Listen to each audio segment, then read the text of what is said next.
Because I'm worth it. Yeah.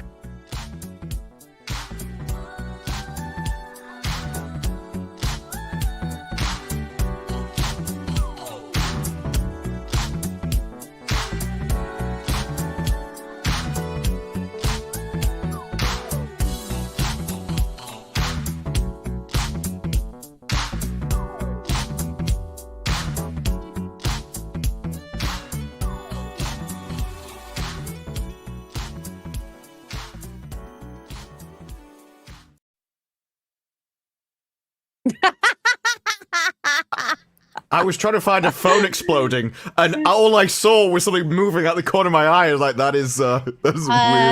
I would like you to, I'd like to introduce you to Sir Phil McDuckin, because this is a banana duck.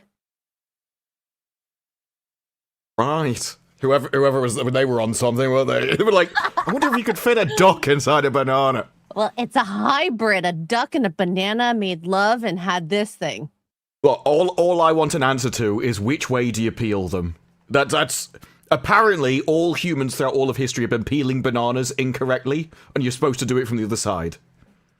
Okay. So this is the side that most people peel from, right? You know, the big long side that's. But monkeys do it from the other one, and apparently it's just better. Do it from the other side too because it peels like nicer. Yeah. That monkeys squish the end and then peel from the other side, but God, everyone I'm a uses the stump monkey. bit. Well, all that have the brains of one, either or. Wow. Thanks, Dealer's Miss choice, Peru. really. What? Well, I suppose it was a compliment. This duck nana was totally peeled by a monkey. Clearly, It was peeled the right way. But like, look how much the peel can't even cover him. That's how much. Yeah, he's kind of he's engorged expanded. himself. Yeah.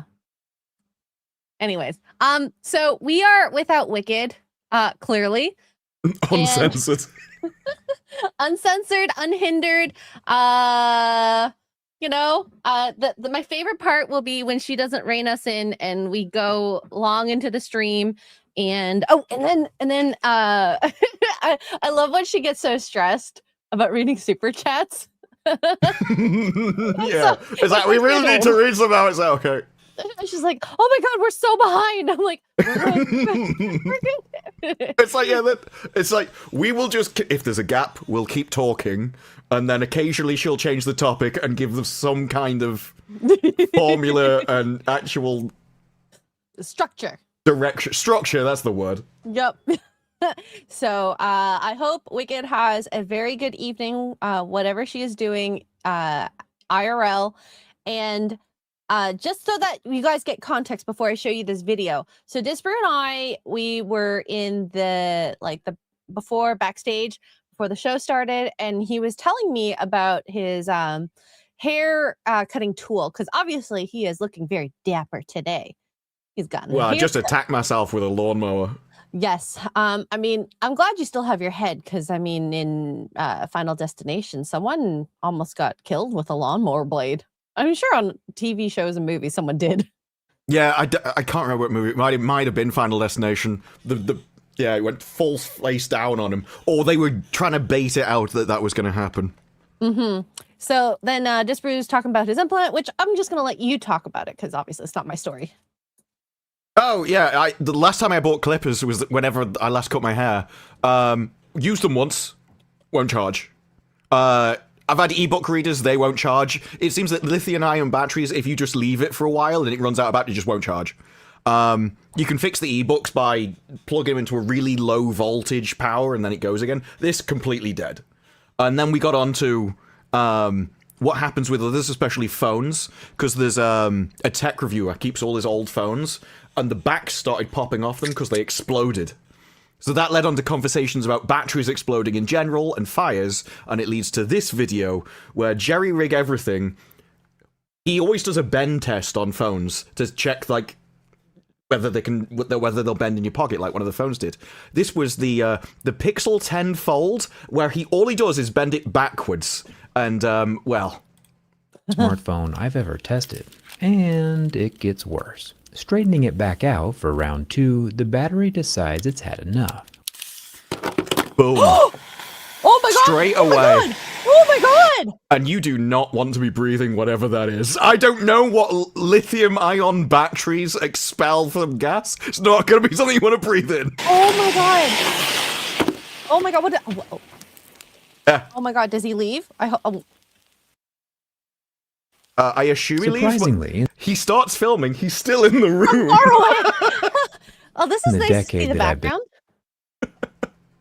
Damn, that's a lot of lights. Yes. Whenever I see other people's studios, they have loads of lights. Whereas mine's just like, the ISO will handle it. I mean, what for technology videos like this overhead, you do need lights because shadows and very fine detail. Well, yeah, but this is for him. Silly. Oh wait, does he have a face cam? I don't see a cam. Well, he is on camera. He does show his face and stuff. So the ring light will be for him. But I cannot look directly into LEDs like that all the time. It would make me go blind. Yeah, we've had conversations about how we light our spaces. Just brew.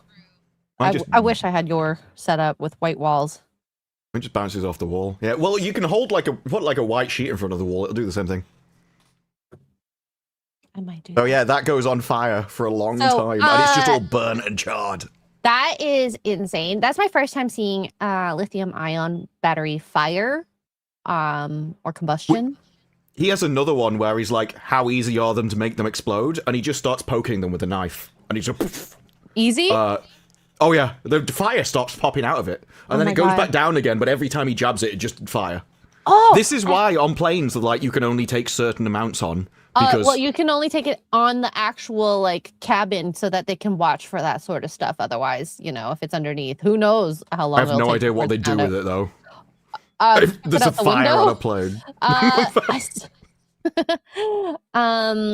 I saw a video. Electric car battery shoots out. They're trying to create technology so that you can so you know, electric car fires.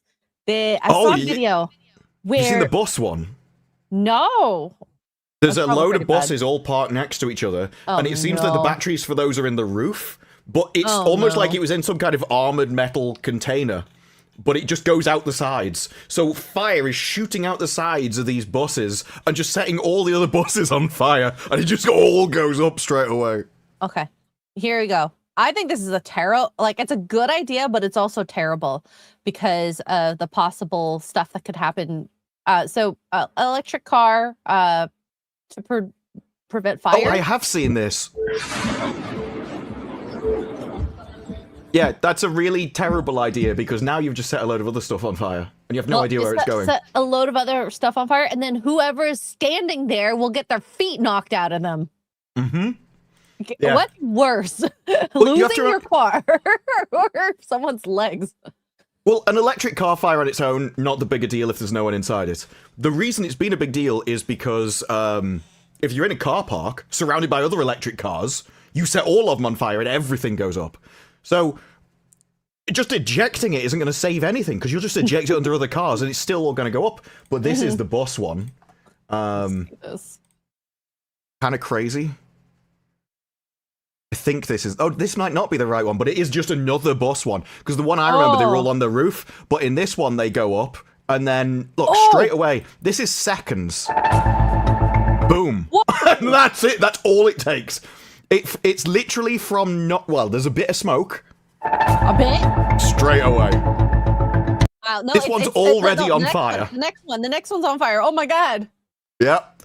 And then the third, fourth, we're at 11 seconds. 4 of them have gone up. Wow. That's all it takes. So what I'm hearing is the Final Destination person in me is like, don't drive electric cars. Damn. Mm-hmm. Well, this is the thing. You've seen if the battery gets damaged, they can just go up in fire. So now the moment you have a crash, if that battery gets hit, there was, what was it? Hammond. I think he was driving an electric car. Hammond goes, Richard Hammond from Top Gear, or Grand Tour, he goes off a hill on a racetrack, rolls down the hill, car catches fire. They said it was way more scary than the previous crash he had, where his head actually went skidding along the ground. because he was wearing a helmet and that protected him. But they realized because he rolled down the hill on this track and the car went up in fire, if he hadn't got out of the car himself, he was dead because the car went up so fast as it was electric. It's kind of wild. And that's why everyone's insurance is going up because it's setting on fire. Well, and California has a lot of like electric cars too. On the plus side, there is an advantage if you do ever burn to death in an electric car. And I like, look, you won't be there for the aftermath. There's traditional English pessimism, but there's also you always look on the bright side of life. And that is this. Oh God. You can now get buried in a Greg sausage roll. So at least if you What's die, a you can Greg? get turned into a sausage roll. You probably cook it yourself. Do you eat it after you get buried in it? It's a pastry. Well, I mean, someone else could eat it, technically, I guess. I mean, I do think it's just a wooden thing with a branding on it. But I just like that. It's not a real sausage roll. Okay. I hope it isn't, but it might, like, I hope it isn't. I really, really hope it isn't. I was gonna say, like, I mean, it would, mainly because I don't know how they're going to carry it in the grave if it is actually made of puff pastry. Can you imagine it rains and it disintegrates into the body? Well, you're carrying it and it'd crack. It'd be flaking all over the place. The next thing you know, you're looking at Grandad rolling down the garden. It's like, no. Sorry, I got a little hungry. Where's the food? So just eat his coffee. Well, it's like, Greg's will brand anything. There are Greg's leggings. I don't know who goes around wearing Greg's leggings, but they will actually brand just anything for lulz. Oh my God. That's amazing. I love it. I absolutely love it. Thank you. The best bakery marketing. So we are going to do shot goals tonight because Wicked isn't here and we want to get a little schlooshy. So I think $100 and we're already $10 in. Thank you, Hertz Donut, for the $5 for the shot goal. Go tit. Go tit. And then the Drabroni Big Time for 5 says the best thing about a bidet is that it doubles as a drinking fountain. Especially for the dog. I have a load of Star Trek jokes. Oh, I know. You and your dad jokes. You saved them, didn't you? And this is not. I did. Every time one pops in my feed, I bookmark it, move on. I'm like, that'll be for Saturday. Well, before we read the next set of super chats, maybe I'll have you share them. Let's start off. I'll say light, only because this could be considered light. Video games wise, this is going to be a crash and burn, but the trailer for Relooted. Oh, yes. And I haven't watched it. Have you? I didn't watch the trailer. I skipped to the end because I wanted to know when it was released. Okay. So, perfect. So, live reaction from both of us. Mm-hmm. Talk to me, Cryptic. It's in the air. Good. Let's do this. What's the target?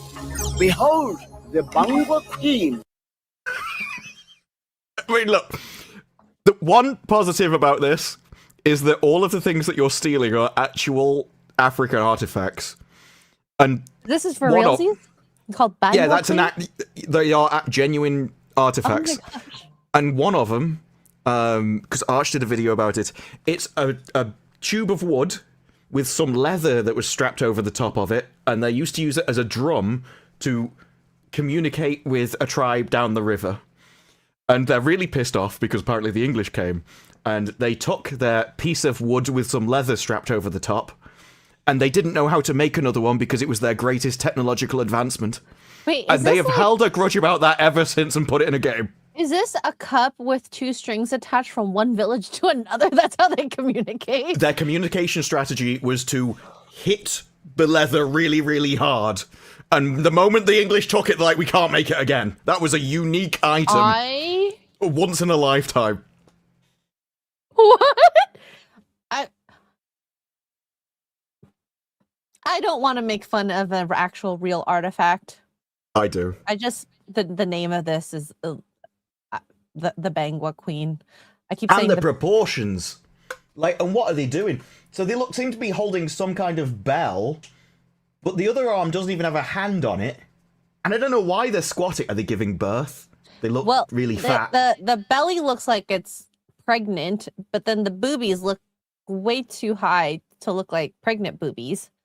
or high and low. They're sitting too high on the chest and drooping too low. Well, that's just because men hadn't invented bras for them. And so they begin to look like batteries in a sock. You know, the person who impregnated her should have held her boobs up more, you know? Well, it's true. It's like if men hadn't invented bras, everyone would go around looking like they're wearing 2 prison weapons. And the haircut, you know, maybe it's of its time, but anyways. Look, judging by what I've seen in Starfleet Academy, they're still just as awful as they used to be. Yeah. This looks very much like the animation style. Looks very much like what's that other game She's that got we the same hair. played? Oh God, what's the one that Az and I played that was so bad? The story. Do you mean? Oh shoot, what's the? Was it the Canadian funded one? Where it's like, we use bullying as a tactic. Not Concord. It was the one that came out around Concord, and I could not for the life of me remember the name of that game. But the animation looks the same. Dustborn. Yes. Dustborn, yeah, that's it. Thank you, Repned. Yeah, very similar. I mean, just surface-wise, graphics look good, but whether that game's actually good. Well, Az played it, and he said it wasn't even worth him streaming it because it was so boring. Oh. That was when they released the demo. We'll see how this fares, the full game. Bangwa Queen from Cameroon. We must return her home. Anything else while we're there? Ooh, that Asante gold mask would be great to have. Okay, how do we get in? You can go through the front door, sis, but you'll need to be quick. Head through the garage. Wednesday is garbage collection, so security is last. Locked. New shutters. I can handle Run that. straight into the wall. It's like you saw it. Uh-oh. It's like, no, I thought it was going to stay open. Not the smartest criminals. I just love the theme of we've got to return it home. And you're like, okay, where? Because the only reason any of this stuff survives and you don't have it in your nation isn't because the English took it all. It's because you destroyed all your own artifacts and we protected them. So if we don't have them you'll just destroy them again. Yep. And that's why the whole idea of was it reparations and all that for people who didn't even exist back then makes no sense to me whatsoever. It's also, have you really done anything to earn it? Like, is it required? No. I mean, all of this stuff was always sorted out at the end. It was done at the time, and you want it hundreds of years later. Why? Because you want free stuff. Yeah. That's it. Exactly. And, you know, sure, your life might not be as, I don't know, you don't have as many opportunities as some other families. But the other thing is there are people who have literally nothing and create opportunities for themselves. That is on you to motivate yourself, to do things, to give yourself opportunities, to find avenues to make money, not just to just have a handout. No, I'm not even sure what that means. Like, have no opportunities. So some people say that they want to be born into I think they're just jealous they're not born into rich families because they think the reason they're not rich is because I wasn't born into a rich family, but it's such a stupid question. I wish I was born to Bill Gates so I could inherit billions of dollars. It's like, yeah, don't we all? But I don't know what that's got to do with something that happened hundreds of years ago that we've had to dig through the sands of time to try and get a benefit of. And my thing on that is, if that is the case, there are and I actually even noticed this back in the day. There are a lot of Asians that had gone through some pretty bad stuff earlier on, you know, in America. There's no Asian History Month, but we have a lot of stuff for Black history. So where's the equality in that? But, you know. I don't understand the history months. Though I can't remember who it was. I think it was one of the actors said no, he doesn't want a month because that just you're essentially confining things to a month. And I'm like, yeah, I suppose from your perspective that makes sense. But also, I don't know why anyone else should be subjected to having to care about your history. Like, it's really weird. It's very narcissistic, self-indulgence, and it's just your own self. No, everyone should focus on me. Yeah, but what if I don't care about you? What if I have better things to do than worry about your history for a country that I really don't give a damn about because it's on the other side of the world? Well, it's like, I care about English history, nobody else's. And that's the problem, is that people have main character syndrome and they think that everything should be about them. And something I learned early on is when you have a family member pass away, people care for maybe a week. Yeah, maybe life 2. has to move on. Exactly. This is part of evolution. There's a biological thing that when you're in pain, you focus on the pain. The moment the pain goes, really hard to remember. You remember you were in pain, but you forget about it really quickly. Pregnancy, exactly. Yeah, they always line up for a second one, but no guy has ever gone, I really want to be kicked in the balls again. That's how you know it's more painful. Wow! Chat, do you agree? Obviously, that settles it. No man has ever gone, I think I could wait another 9 months and get kicked in it again, you know. It was so worth it. But yeah, it's an inbuilt process, and it's obvious why. Yeah, obviously you don't want to go and focus on and drag things out and relive horrible moments, so you have to move on.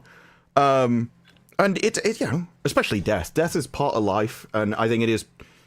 We actually have a lot of stories and movies about things about how there's always the immortal guy, and it's like, no, actually, I envy you because it gives you a reason to do something. I'm going to be around for 1,000 years. I've done basically everything, and I'm still going to be around for another 20,000. I have nothing else to do. Just let me die. And I think there is a kind of, if you know your time's limited, you're more likely to use it properly. It's the same reason that if you have a week to do an essay, or you have 24 hours, you're going to work on it in the 24 hours. Yeah. That makes me think of Freerin. We're going to stay here like 6 months, right? No, 2 weeks. Yeah. And think about like the terms, things like no regrets or live for today and all that kind of stuff. That only exists because time's limited. If you were going to be around for the next 50 million years, be like, why don't I just sit in bed today and do absolutely nothing for the next 5 years?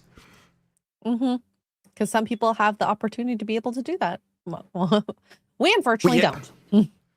Well, yeah, but then you get into the Soma thing of if there was a drug which had no side effects, no addictive properties, there was no downside to it, and it made you feel amazing, would you take it? And the answer should always be no, because then everyone just ends up in a room with it just hooked to it 24/7, and nobody achieves anything.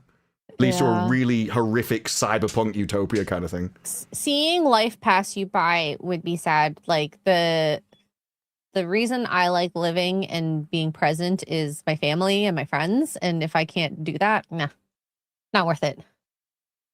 Not worth it at all. Anyways, we went into like a pretty deep conversation. It was better than Relooted. Yes. All right. It's like the one time you'd hook yourself up to that happiness machine is to avoid Relooted. I will take that drug. Yes, give it to me. New shutters. I can handle the box. Look at that combo! You're welcome. Okay, I'll take that. Stairwells are closed off valves. That takes the powers from It Takes Two. But yeah, this looks like an incredibly simple, basic puzzle solving game. So someone has a certain talent. I need to go up. Okay, I use this character to go up. I need this electric thing. I'll send this guy to the electric thing. I'm a bit dubious how complex this is going to be and whether it'll actually be challenging. From the looks of it, it's just as difficult as Dustborn. Yeah, it looks really by the numbers that, I've got this guy, I've got an electric grid, I have to put this one here. Yep. I'm on it. I'm in. Have you got a surefire way out? Once the alarm is tripped, we won't have time to think. So think ahead. Got it. That door will close when the alarm is tripped. Your exit route is through the construction site. However you get here, we'll be waiting for you. I'm ready. Let's bring it home. Go, big sis! It's time to get out of there. I've almost got it. Luckily, Africa has you on their side. Nearly there, Nomani. Do we have to have him commenting on the way out? Go time. Run! 10 seconds left. I think things fast. Move, no man.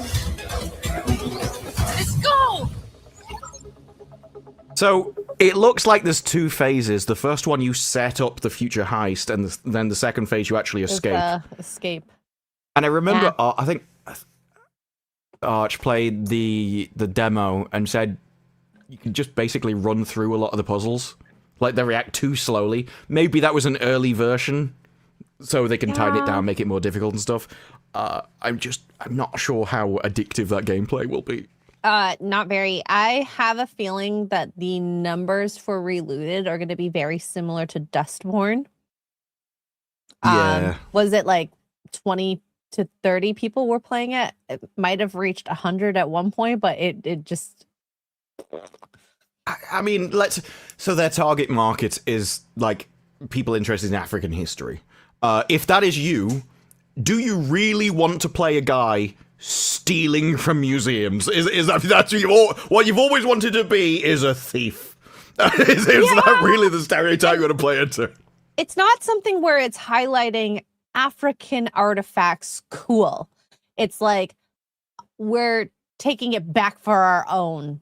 But who is us? People that are from these countries. It's gonna come across with a really big chip on their shoulder. It's like, oh, all this stuff was taken from us. We're now bringing it back. This is you would have done way better if you just copied Tomb Raider and you just had them going into like ancient African tombs and discovering the stuff in the first place. That would have been way better. And you could have got more gameplay out of it. 2D games can be really interesting, but you have to nail the gameplay, and I don't that doesn't look see good. that in the trailer. Like, I could see how people love games like Ori, thinking of side-scrolling ones, because this looks like your basic side-scroller. Just I like prettier. 2D turn-based puzzle things, but they're generally like door kickers. So door kickers, you have a few guys and you have to plan the route going out through a room, and there's enemies in hidden locations that if you don't go in and plan it properly, they will just immediately shoot you and one-shot you. That's really cool because it's a puzzle thing and you don't know what you're solving, so you have to work out all the angles and cover all your guys, all done in real time, before it happens. Or you can have things where, as you're doing a turn-based thing, things move and it causes you to do like almost like playing a game of chess, but in real time, turn-based as you go. That just seems too simple. Yeah, well, it's the powers were made to do this and this and this. Highlighted hint, I can tell I'm supposed to do this. It's too, just like a lot of the TV shows we watch, it just gives you the information. Yes. Don't know whether I put the clip in the chat, though, but there's been an interview with Joe Rogan and... Oh, yeah. Well, there's a few clips that I posted, but there was one specifically that I'm thinking of. But it's Matt Damon and Ben Affleck, and Rogan, one of those clips was talking about. Oh yeah, they are the Trung fan one. Oh, I got that. Yeah, thank you. Yeah. It's just a long clip. Do you know exactly where, or should we just watch the whole thing at some point? We could probably read the thing, because I think he's clipped out the bit I was interested in, was you have to reiterate the plot 3 to 4 times in the dialogue because people are on their phones. They've recently come out with a movie, The Rip. I watched it. It's okay. It's very slow. It's very predictable, but there's a good action scene at the end. You could probably skip to the action scene and avoid the rest and just enjoy shooting each other, to be honest. But it builds on, we don't know who to trust, there's $20 million involved, who's betraying who kind of thing. And there was a scene in it where it does exactly this. It repeats everything. It shows you clips from earlier in the movie, and then even though it's the most obvious twist of all time, and if you've been paying attention, you already know what they're about to say. They spell it out for you with clips as if you're 3 years old in the back of it. It goes on for ages. And it's such an obviously placed scene and bizarrely done. But the reason it's done is because that's essentially the end of the movie, because after that, it's just a big, long fight scene. So it's almost like they got to the end and went, by the way, if you didn't miss anything, this is everything that's happened up to this point. And it's so bizarre a way to tell the story. And I don't think you need to. I don't know where this has come from. Obviously it come from Netflix, but where did they get it? that you must do it this way? I think it comes from the writers, because I remember watching a clip that Mr. Porkchop shared with us that they write things to tell you what's happening because they can't trust you to watch the TV at the same time as you're actually watching whatever you are. They assume you're going to be on your phone, so they need to tell you these things multiple times because you're distracted. It's a competition on getting your attention. And writers are made to do things like that, write what's going on and what characters. It actually says that lower down. That with traditional team thing, you can ramp up the action in 1, 2, 3. But streaming is to hook viewers within 5 minutes. So the incentive is to put a major action sequence right at the start. Then it goes on to say, it makes directors don't have to make movies look good because people are looking on their phones, which is why everything's really dark. But it's so strange. I don't know where this has come from, because is it just writers assuming? Is this a case of just like Karens, where they go, well, you can't say this about this group because they'll be offended. It's like that group isn't actually offended. Karens just got offended for them. Is this Netflix and Netflix writers going, well, you can't trust the audience to watch a TV show. They're on the phones. They can't possibly pay attention to 2 screens. You're going to have to repeat things for them. Is this something that the audience has ever asked for, or there's any research for? Or did Netflix just decide that this is the way we are? So I feel like they decided it, but at the same time, if you hang out with a lot of like younger people, I think they are on their phones. There may be some people out there I've seen that are YouTubers. They're always on their phone watching a movie. But if it's something they're genuinely interested in, they will put their phone down. So it's a good test, actually, of quality. You've seen it happen. So I think they're just using that as most people are probably leaving this on in the background. But the crazy part about that is I tend to not have my phone out when I'm watching new stuff.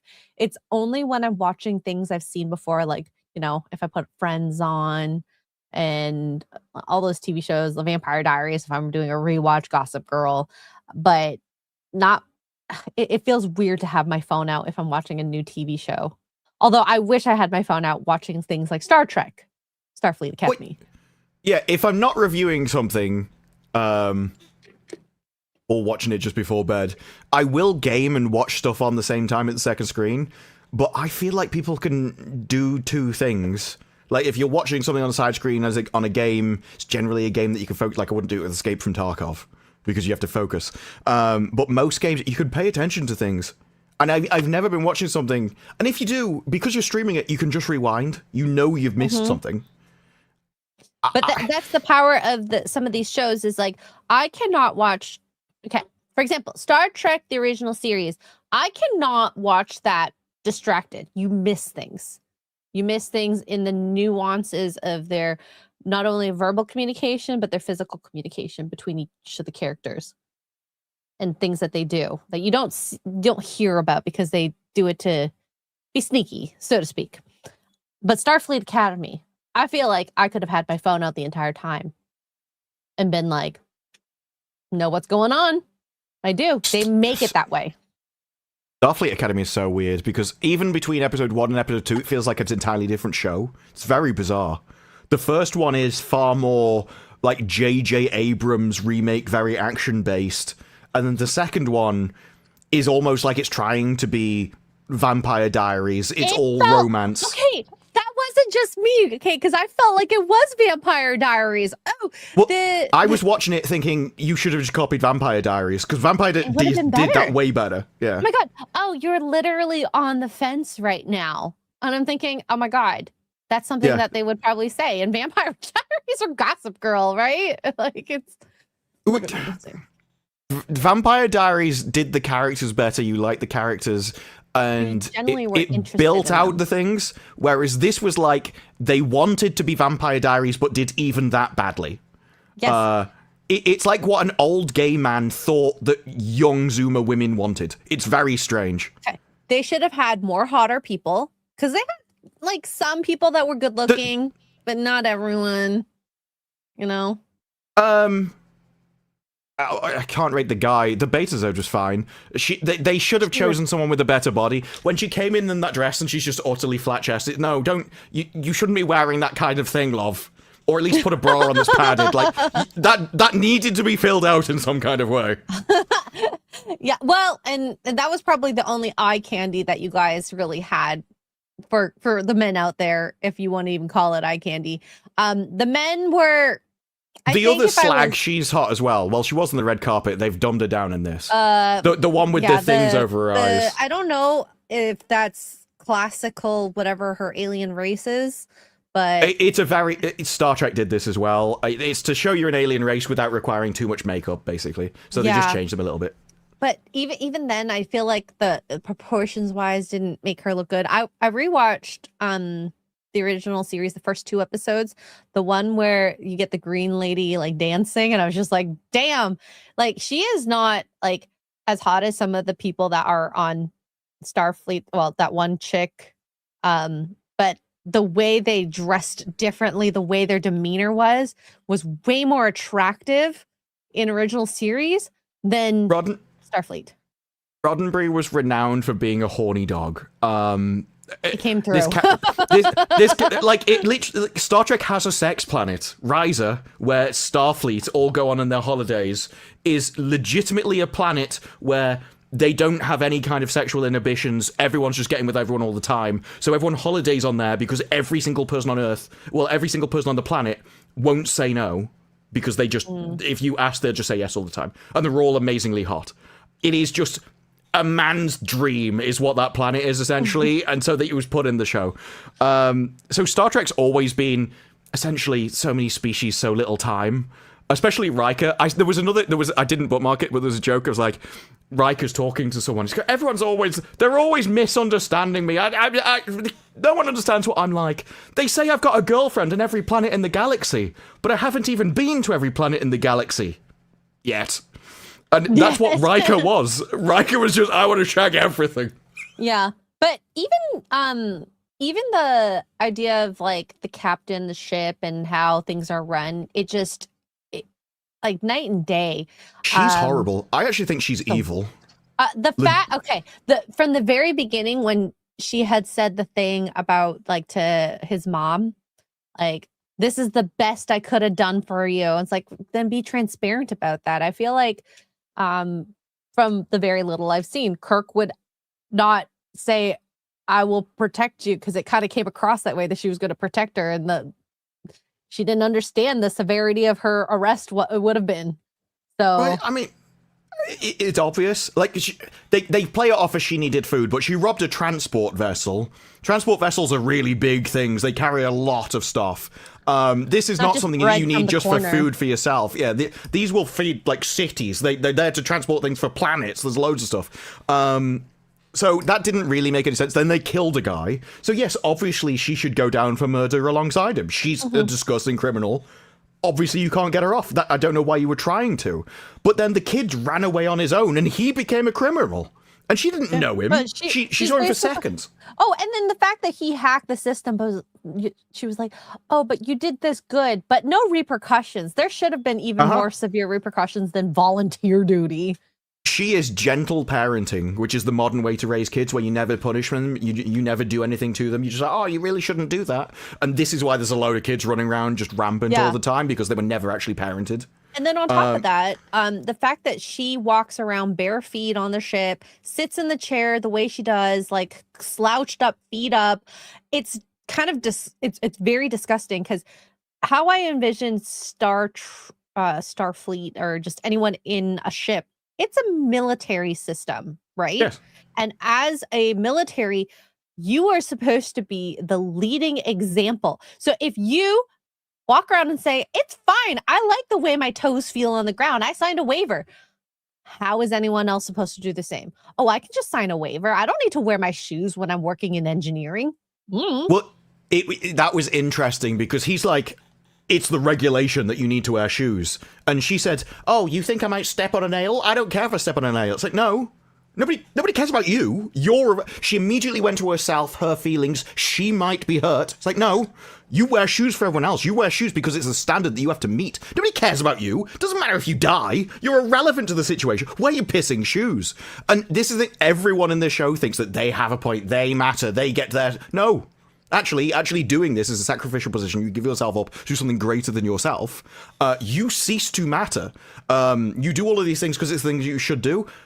All of those people, they were her commanding officers. Well, I think the other guy's probably, the war guy's probably equal to her, but the other guy is her commanding officer. He could have forced her to wear shoes. Didn't say anything because he's gentle parenting her. Oh, you're so amazing. Military is not like that, okay? It should never be like that because they would hit her in the face. Why should I listen to you if you can't even follow the rules yourself? But she has a criminal, and this is why I love the Beta Z leader. That guy is the most base guy that has been in either episode so far, because everything he said was correct until he went back on what he said originally. And he brought her up on you're letting criminals into stuff because well, that was it. It's like, did you leave because you didn't like the standards of Starfleet? She went, no, they let me question the standards, which is already wrong. Standards are there for you to meet, not to question. But then he went, well, it seems like you're lowering them. You're even letting criminals into Starfleet. And her only excuse was, it happened in a different jurisdiction, so he hasn't been through our courts, therefore he's not a criminal. And then in the very next scene, she's like, well, if the Tellarites capture you, you did steal from them. So she knows he's a criminal. She knows what he did. She knows he is guilty and would be found guilty on Earth. But because the institution hadn't given him a piece of paper saying he was, it's all fine and she can manipulate the situation like that. She just wants to give her Fifi's a better day because she feels bad about sending mommy to jail. And of course, mom doesn't even care. You know, mom just leaves, doesn't even try to find the kid. Mom's a murderer. Bye. Like, I actually think, I think it's good to separate children from murderers. I actually think that's a moral good. I think it's a moral imperative. No, I don't disagree on that, but it's funny how this kid just is so fixated on finding mom, even though she doesn't care. Let's not forget that, what was he was like 6 or something at the time. He already knew how to hack into computers because she was raising him up to live a life of crime. Right, she was already using her 6-year-old and bringing him into organized crime and hacking and all of this kind of stuff. It's absolutely wild. And then the Beta Z thing in episode 2 again. Everyone is talking about, well, obviously, when the burn happened, Betas had started getting attacked, so we just ditched them. They were going to die and be wiped out by all of the people if they hadn't protected themselves with a shield. But now we need them. We want them to lower their shield and let us in. And Beta's like, we'll be destroyed and stuff. We don't care. We want you. We want your people. We want your territory. We want your resources and your power. Because you're useful to us. Socialism. Yeah. That entire episode is we want to exploit you, emotionally manipulate you, and use you like a parasite. And they're like, but we have no reason to. And we go, we know, but we will build a building on your planet. And that's the only thing they have to, like, as a reason to do it. The entire episode is emotional manipulation of a father by a daughter, simply so Starfleet can benefit from it. It's wild. I think the daughter literally just wants to get her rocks off and play the hard to get game, clearly. I don't think she's playing hard to get. I was surprising she hadn't already taken her knickers off. She was one of the easiest slags to have ever slagged. Well, she wants to seem like she's difficult, okay, Disparu? No, she didn't. She didn't seem difficult, though, at all. Like, she was basically throwing herself at him instantaneously. It was a really bizarre thing. You know, men... He was harder to get than she was. It was... It's a good job by the... She might have been the one causing the ocean next to him. I'm not even sure. Oh, my God.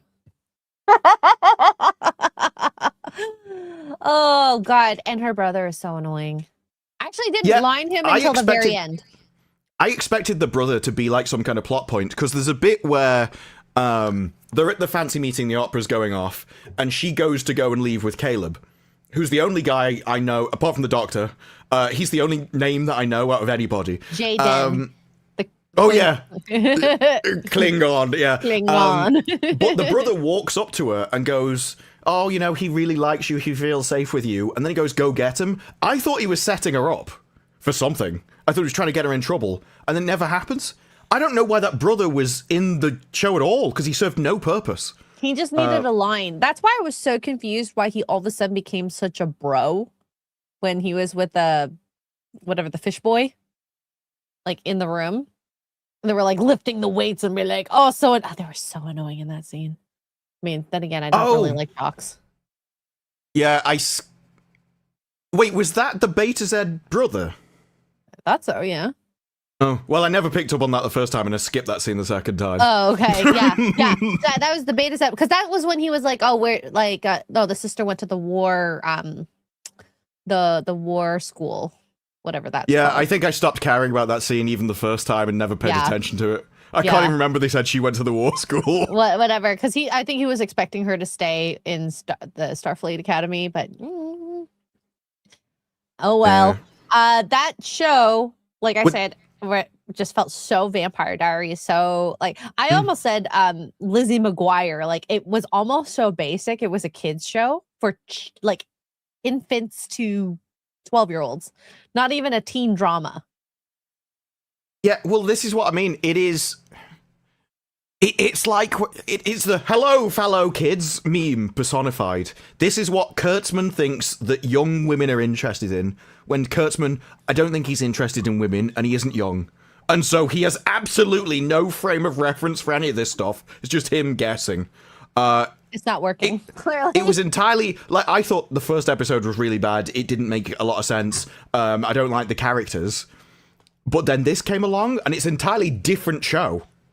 I'm really interested to see where the third one goes. Like, is it going to be more like the second one or the first one? Because I don't know what they're after. After the third episode, we should take a look at the writers/director, because that might actually elucidate what the difference is between the shows. Because directors can change things a little bit with like the way episode it feels. 2 was Kurtzman. I don't know who did episode 1. So maybe that would be my guess why it feels different. I mean, episode 1 was longer. It was trying to set up, although it wasn't very good setup. I never understood the idea of them coming to the ship and then episode 1 was also Kurtzman. Oh, why did they need to meet on the ship and then travel all the way to Earth together? Was it just easier to pick up all the students? Couldn't they? Why couldn't the students just take a ship bus to Earth? Why did it have to be on that ship? Worse than that, that made no sense. Up until the point where she gives her first speech inside of Starfleet Academy, where she goes on the bridge and then she does her thing. Mm-hmm. Every single thing that you've seen before that, so her being met in the kindergarten thing, getting recruited after saying no, going to Caleb's planet, getting Caleb out of it, convincing him, flying with Caleb to that ship, and then her giving that speech, all of that happened in 24 hours. We've been to 2 different planets, organized a prison break, and traveled to another planet in 24 hours. There is...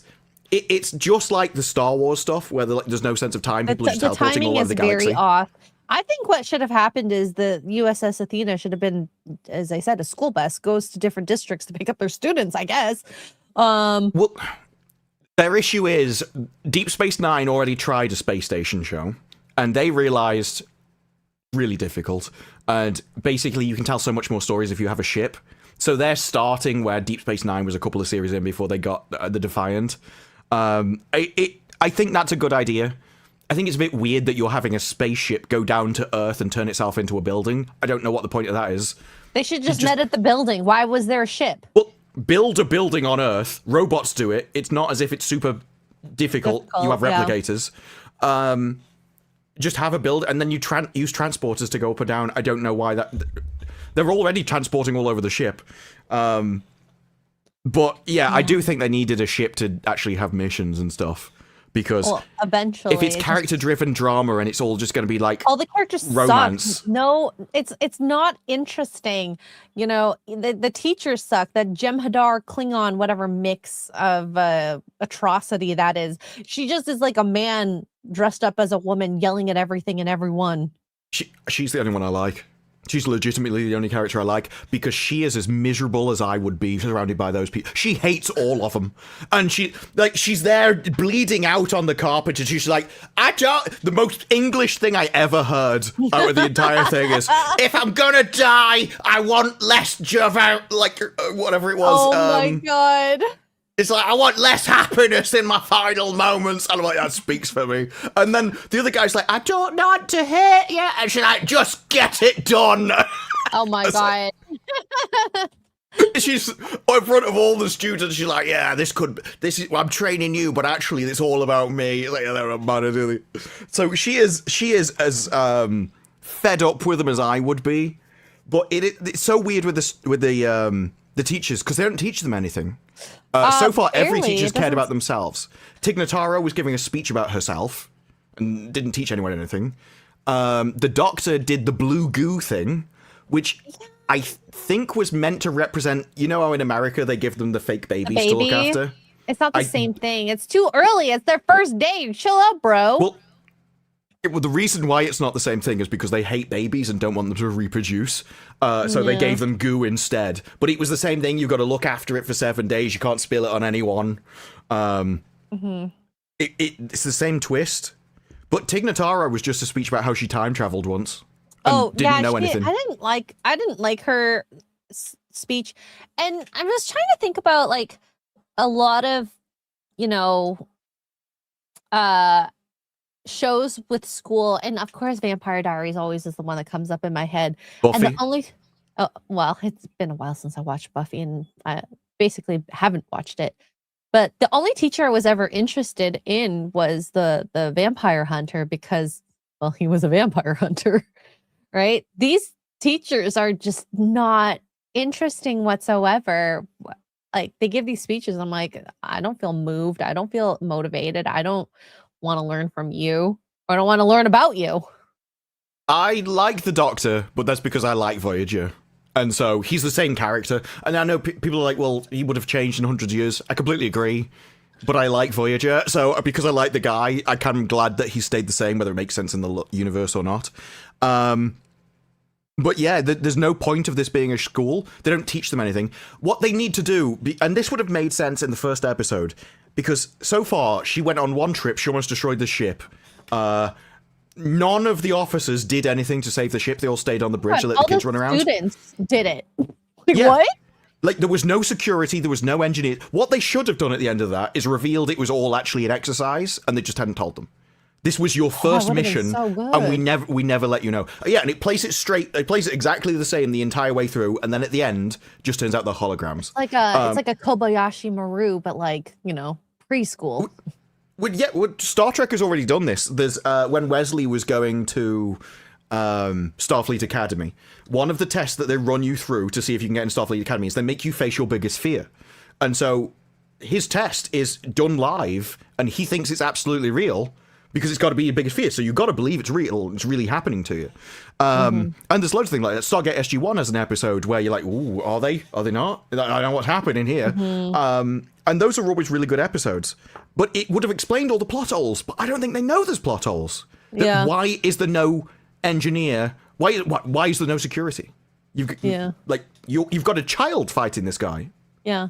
And their whatever level protocol stuff, like, how do these kids, when they just came on the ship, know these protocols?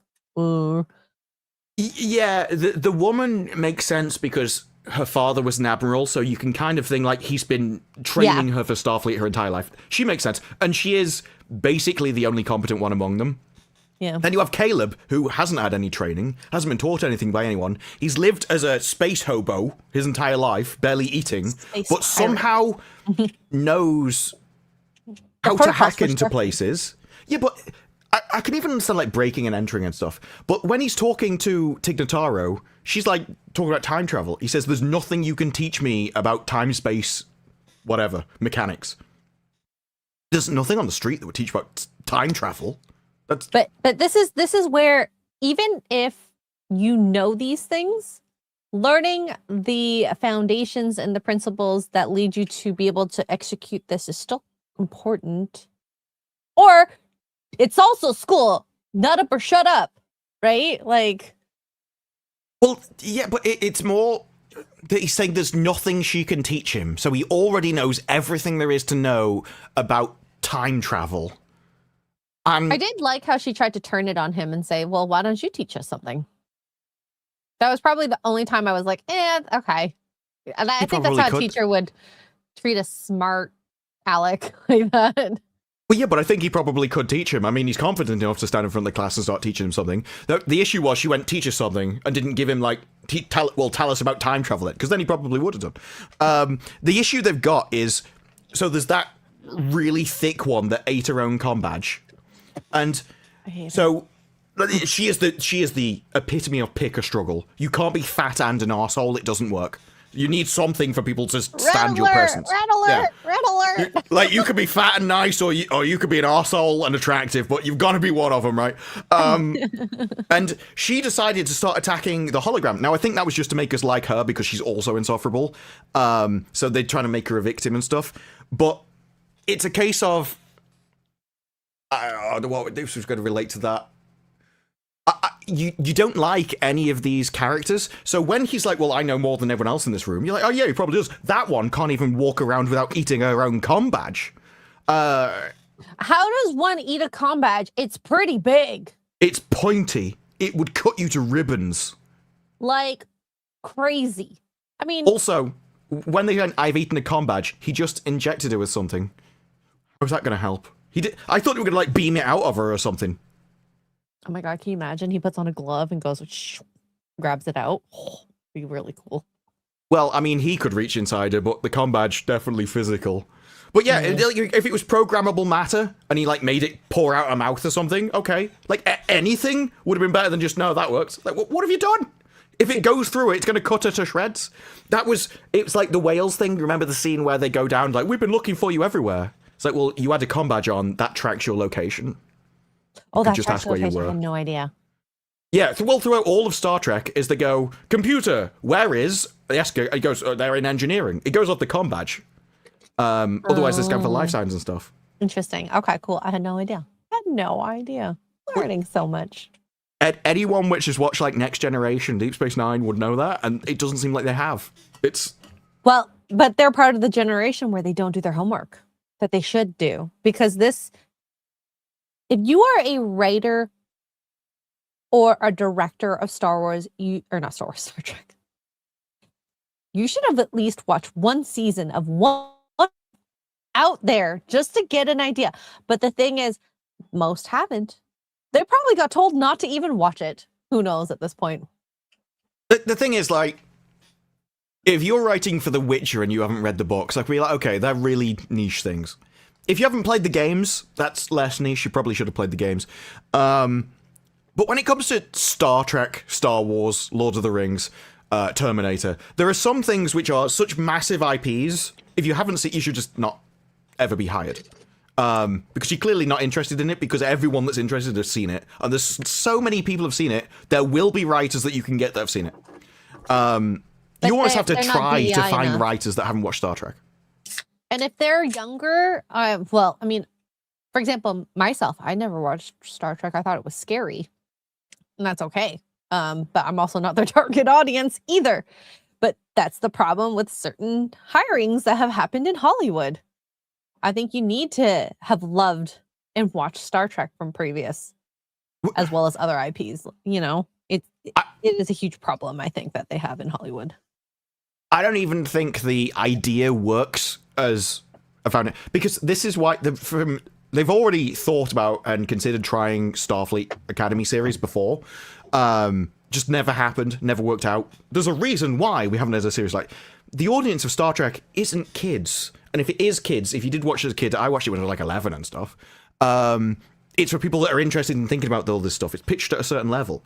And so that's your audience. It is...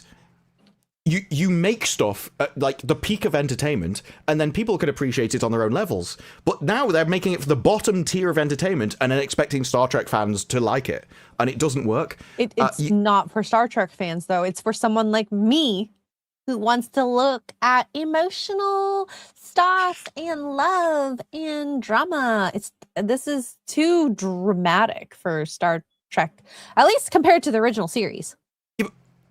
there was Jonathan Frakes in an interview, and it's very well known. Jonathan Frakes said something along the lines, I'm paraphrasing him, that when he goes to events, the one thing that tracks is that the audience are as like aging with him.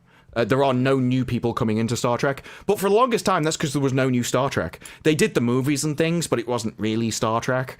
And there was no new series to bring in a new audience. So this is why they're interested in new people and kids. Well, kids because they can indoctrinate them, which is what this series is. But they need new younger audiences because the other audience is aging out. Mm-hmm. But if you build it for the old fans, new fans will find it because it'll be quality entertainment. Whereas if you make it for kids, no one likes it. No kid likes content aimed at them from some gay boomer trying to do straight romances. It's the same thing. There's a clip that I downloaded. I don't know whether I could find it. But it's a speech of this linguistic professor speaking in Zoomer language. Oh my god, this Zoomer language in this also was... It's got subtitles in actual English, but he's speaking to this like university crowd in just their that's slang. Kind of funny. Well, that's how this series feels to me. The fact that they said hanger. Don't let the hanger get you. Wait, what? Yeah, there's quite a lot of modern slang. They didn't say vibing, but it was some kind of thing like that as they're entering the cafeteria. Well, a lot of this actually. So in the coffee shop, they're using espresso coffee machines with portafilters, but it's just replicated. So you just have a box. You don't need the portafilter there. Everything about the show is like it's now, but they're like, yeah, it's holograms. So they're playing Frisbee. They're using a holographic Frisbee. They're playing Keepy Uppy. They're using a holographic ball. Like, where are your new games that are developed over the last 2,000 years? Star Trek had 3D chess. Voyager had this, Voyager? No, that was Next Generation had like, a game that Data played. It was some kind of really complex mathematical game. They were inventing their own board games, but this, no. This is it's too modern. Like literally when people say CW, Starfleet Academy, 90210, all that, I'm like, yes, it definitely is. Like this older like Star Trek fans, like of the original stuff, like I don't know when it started going down for y'all, but I hate this. I have not seen anyone say they like it. They do exist. They're generally the people Twitter. You would expect. They're generally the people you would expect to say they like it. But they're so far and few between that it is sad. So, yeah. How does the hologram hold physical objects? I don't know. Hard light and soft light. I think it was Red Dwarf that actually came up with those terms. Soft light is where you go through things. Hard light is where you can physically touch them. He seems to be able to control it. So he can touch things, and then if you touch his arm, you can still face the room. The weirdest part is that there's projectors, holographic projectors, but then there will be times where they go, the holographic projectors are down, but the two character holograms are still walking around just fine, but you can't have any extra holograms. That's what I mean by it should have been a training exercise, because it would have explained things like that. But if you share this is the polyglot. I have to try and find where he starts speaking in their language. Elders on YouTube watching this at huge W to be vibing here at Westtown High School for Languages Week. Vibing. Gets worse. They're laughing at him. They're laughing at him. Came prepared. Now, I know it's giving to Lulu for this chuggy boomer to speak in such skibbity brain rot. But if you'll bear with me, I'll put the fries in the bag in just a second. It's cringing. Like, it's not even him saying it. Anyone's saying like this and talking like this. If it's not on Twitch, which I think is the only place you can get away with it, oh god, just speak properly. You actually have a message here, type shit. In this language. But I had to absorb the drip so I wouldn't get aired by your generation. High key, people think Gen Alpha slang is just memes and brain rot, but on God, it's giving linguistic glow-up core happening IRL. That says it all. It's like I'm just trying to be cool and relevant. Well, no, what he was trying to say in that because I think he even says it right at the end. It's something along the line of you're downloading an update patch to the English language. It's like, no, they're not.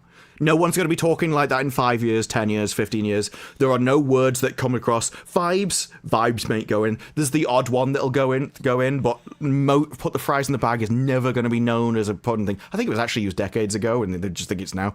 But the English language changes. It doesn't change like that. Everyone thinks that their generation has invented something new. Probably haven't. I can't wait to have these kids watch this video back and cringe at them laughing at that. That's how I feel about like certain moments that I've had in my life, okay? Things I thought were funny or cool are not.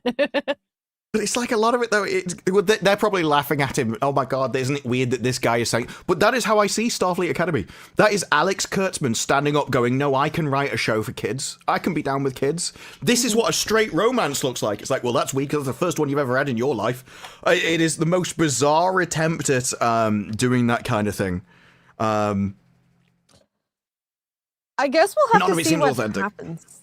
Because I'm curious to see if the general vibe in my head about the show being kind of like high school drama-y girl love and all this dramatic emotional damage is going to continue, or are we going to get more Star Trek? Because Starfleet Academy can be interesting, and even with my limited knowledge, it seems crazy that how is this school supposed to produce really good, well-rounded people for future ships? It can't. I mean, what Starfleet Academy is, it's Star Trek for how your average Californian thinks Star Trek always was. So when they go, Star Trek was always woke, it was always progressive, they mean this. They mean this is how they thought Star Trek always was. Hell no. They don't understand that Star Trek was actually, it was always hierarchical, it was always individualistic, it was meritocratic, the best person did, it was very elitist, it was patriarchal. It's everything that they hate. But they're like, no, they see it as this, because this is far more, everyone's equal, everyone deserves a chance, we can all have a man. Doesn't matter if you're so thick you eat a com badge, you deserve a chance at this. There's even a moment in episode 2 where she goes, no, well, the normal routes and stuff, they were removed for them. These people made it on their own, and I find that honourable.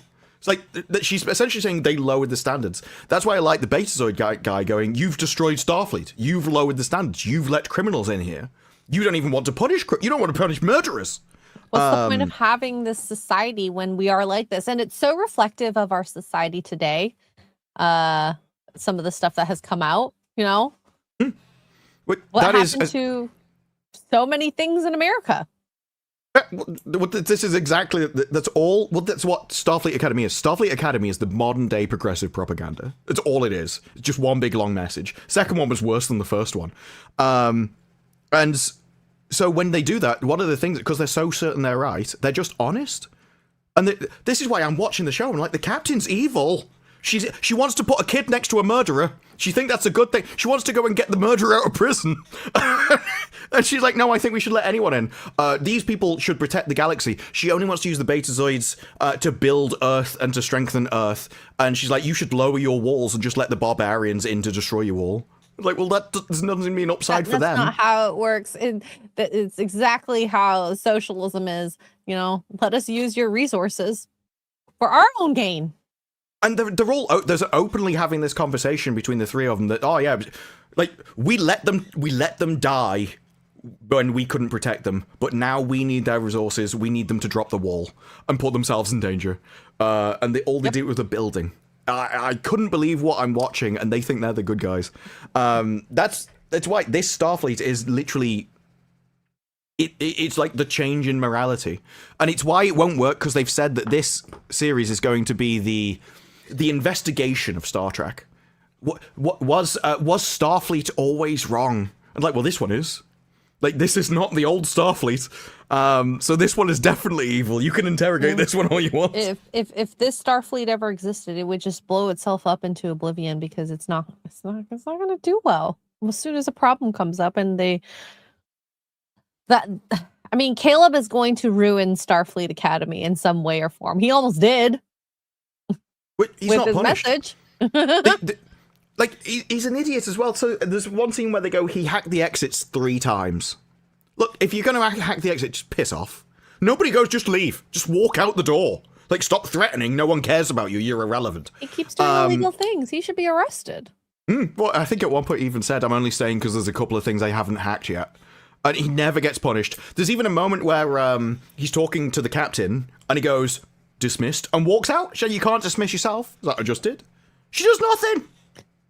And that's why he can do what he wants to do, because you've not punished him. Yeah, like this is why I like the Klingon Jemadar thing, because she watches him leave, and she turns to the captain and goes, he needs his arse kicked. I'm like, yes, he does. Let her in a room with 20 minutes with whatever kind of tools she wants to use in whatever orifice she wants to use him. Like, that'll sort him out. Like, she would handle him. Oh God. I'm excited to see this crash and burn. I know everyone was like, this is the worst thing you made us watch, Gary. I don't think it's the worst. It is not boring. I think it hurts Second Star one Trek. was. I think it hurts Star Trek fans a lot more because Section 31 was painful. This one I find at least a little more entertaining, but that's because I like teen dramas. I shouldn't like this show, but I kind of do. The first episode was more like Section 31. The second one, I don't think there's been a Star Trek. Like Discovery isn't like that. Strange New Worlds isn't like that. This is definitely new. It was basically propaganda wrapped up in a romance story. It was very strange. Yep. But I think Starfleet Academy is the worst show, specifically because of episode 2. I probably wouldn't have said that after episode 1, but after episode 2, I think it is. And if it stays like that, definitely. Section 31, because it destroys Section 31, which is one of my favorite things about Star Trek. I have to get to that part to understand that. So lots of people hate it because they're like, that's not what Star Trek is. It's like, no, the reason why you think that is why Section 31 is amazing. It is because Picard is essentially, it's a very like parent-child relationship. It's a very husband-wife, male-feminine, sacrificial relationship between the two that all of Starfleet, or the officers, they despise Section 31. They don't know it exists, but when they find out about it, they're disgusted. Because like, you are breaking the morality of Star... You are against everything we stand for. And there's a scene in Deep Space Nine. No, we believe in the same things you do. We protect your morality, but we will do what you won't in order to protect it. We will destroy the values in order to protect them. So, it's a case of, if we have to blow up that transport vessel, but it'll save a planet, we'll do it. Picard wouldn't. Disgusting things that you can't do. It's essentially they take on the burden of killing the people to save others because Picard couldn't do it. Picard would lose the planet. And it's like, we will destroy ourselves and sacrifice our own morality and our own values in order to protect yours. So they are the bulwark so that people like Picard can maintain his sort of moral integrity. And so they value Picard's moral integrity, but they know it's a bit naive and it's not going to work in the world. And I like that. It's no different than the military goes out and kills people so that I don't have to. It's like, you can look on the military and go, oh, you're just a murderer. It's like, yeah, but if he wasn't, you would be. Because they would be invading your nation. And I like that dynamic. And Deep Space Nine does that a lot. There's other episodes where it plays with that with different characters. And you find, that's one, the interesting thing about Deep Space Nine is it pushes a lot of characters to their limits and goes, okay, so you believe in all this. What if you could save 10 people, though? What about 1,000? What about 1,000,000? What about 10 planets? How many people need to die for you to kill one person? And there should be a number. That is a hard ethical question. I can't... It's been brought up a lot with Starfleet Academy, and incredible episode. Great speech at the end. I'll have to Google the story to come up with the episode name, but yeah. Interesting. Section 31 killed itself, realistically. So, thanks for that, I guess. In the pale moonlight. I have to watch it. I really, really, really want to watch more Star Trek. In the Pale Moonlight is season 6, episode 19, so it's quite a way in. But it is an incredible episode, and it's yeah, like that's why I don't like Section 31 the most, because it destroys Section 31, and which was the coolest, one of your favorite parts of Star Trek. it had Starfleet working next to them. Starfleet would never work next to the Section 31 because they despise them. It doesn't make any sense. Well, I want to watch more just to see this crash and burn. Oh, it is a case of, especially in episode 5, where Whatever happens with it. well, Do you apparently know? episode 5, there's going to be some. Well, everyone thinks it's Cisco. No, the people that know can't say, but everyone thinks it's Cisco. The showrunners have basically said it's Cisco. We just didn't know what episode it'd be in. But when the showrunners have said that we're going to find out something about the mystery of Cisco. Cisco is not a mystery. We know exactly what's happened to him. We know where he went. We know he's outside time. We know all the answers. So I don't know what mystery there is to solve. But then people have gone, well, it links back to the previous Star Treks in episode 5. So I'm assuming it's Cisco in that one.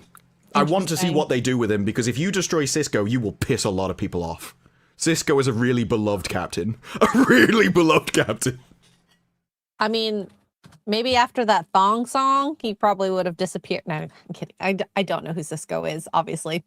Well, this is one of the reasons why when people are like, you just don't like it because it's full of women or diversity. Cisco's a black captain. Nobody cared. He's one of the best captains because he was based. So there's a time in. Well, firstly, do you know Q? I've heard of Q. He's basically a god. Think of it, he's got all god powers. He can do anything. He can change gravity. He can change the physics of the universe and all that kind of stuff. Cisco punches him in the face. Oh, okay. Picard never Q even goes, Picard never punched me. He's like, I'm not Picard. It's like, Oh, that line would have like hit so hard. Okay, I get it. Okay, cool. Q's amazing. He is in all of them. He falls in love with Captain Janeway, tries to marry her, well, reproduce with her, make little Q's. But he did that. Then there's another episode where Cisco, a guy's pissing him off. He's running a rebellion across all these planets. So Cisco goes, if you don't hand yourself over because you've betrayed Starfleet, I'm just going to destroy the planets. He's like, you're not going to do that.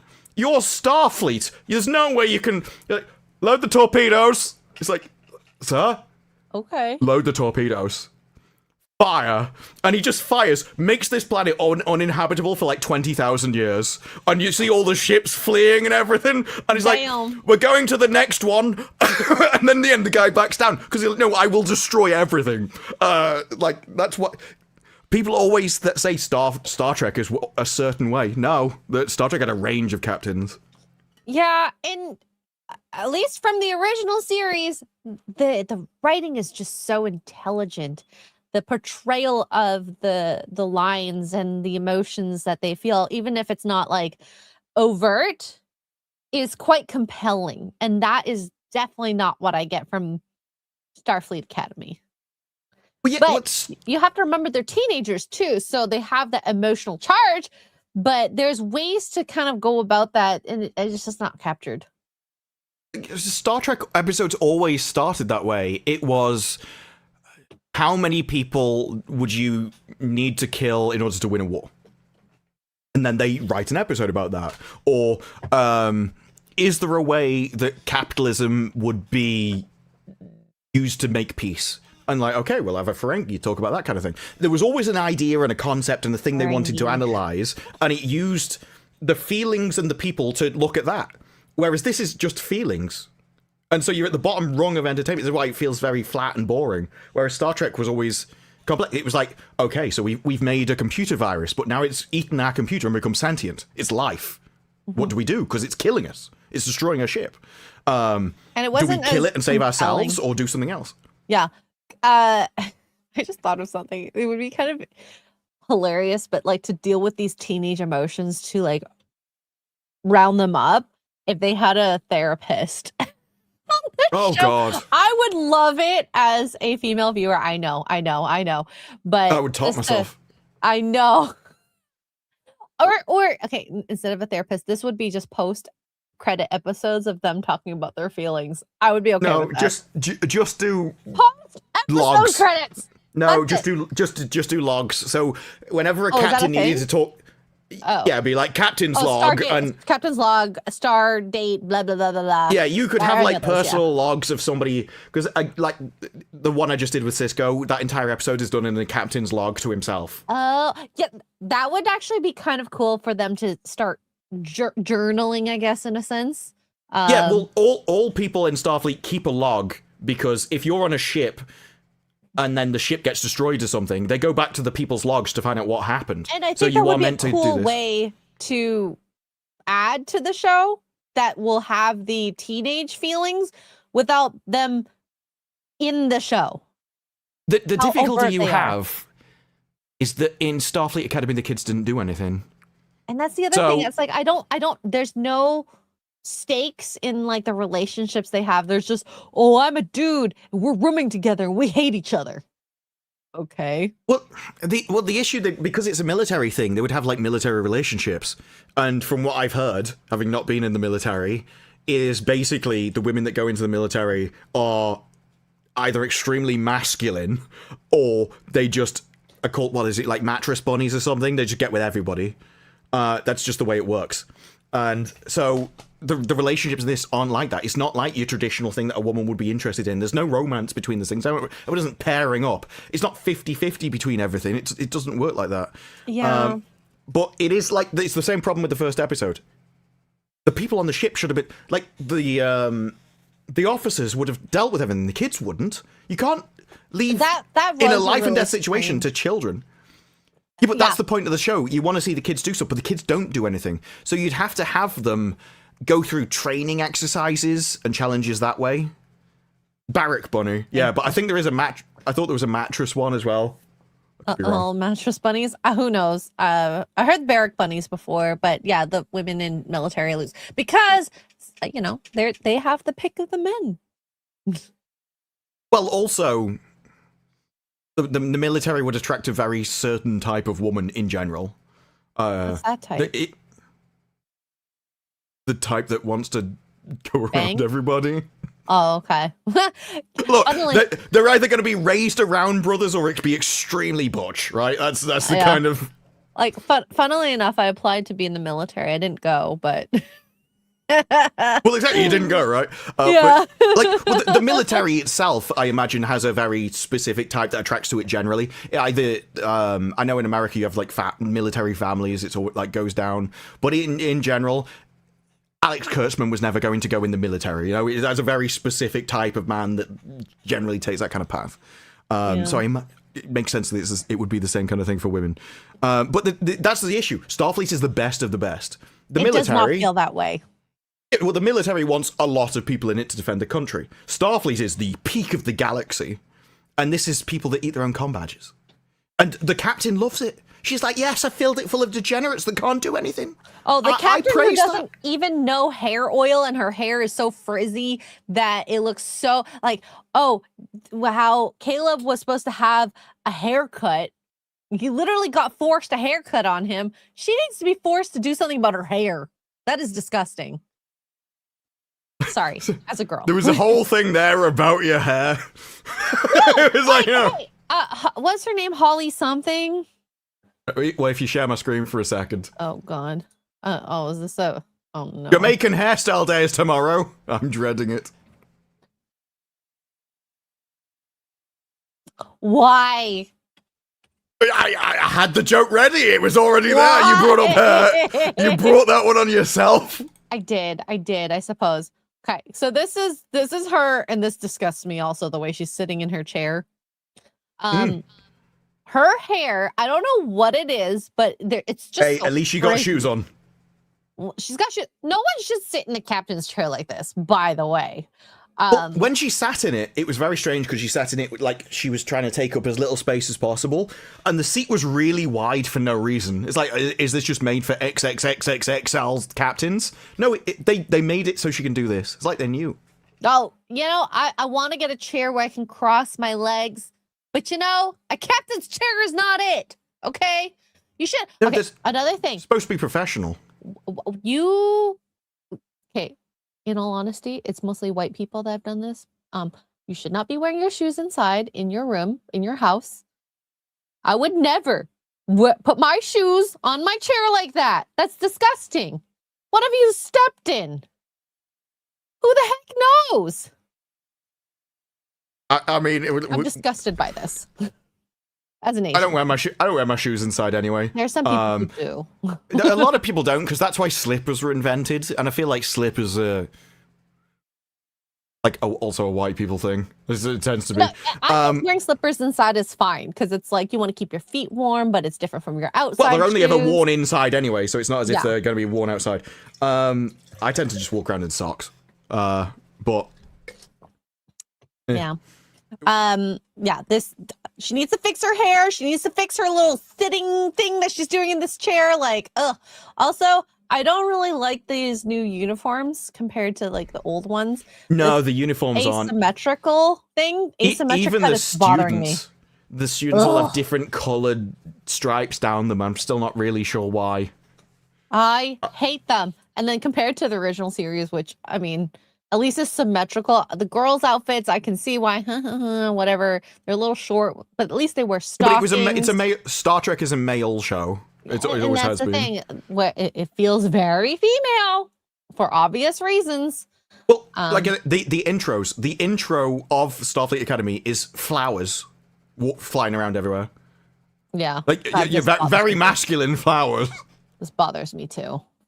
Why are you sitting in there like that? Well, you remember episode 1 where the villain he doesn't teleport, he's a hologram on the thing, and he goes to sit in the captain's chair, and she falls over like that, and there's I think they're playing for a flirty angle. Now that comes because Q used to flirt with Captain Janeway, but Captain Janeway was very professional.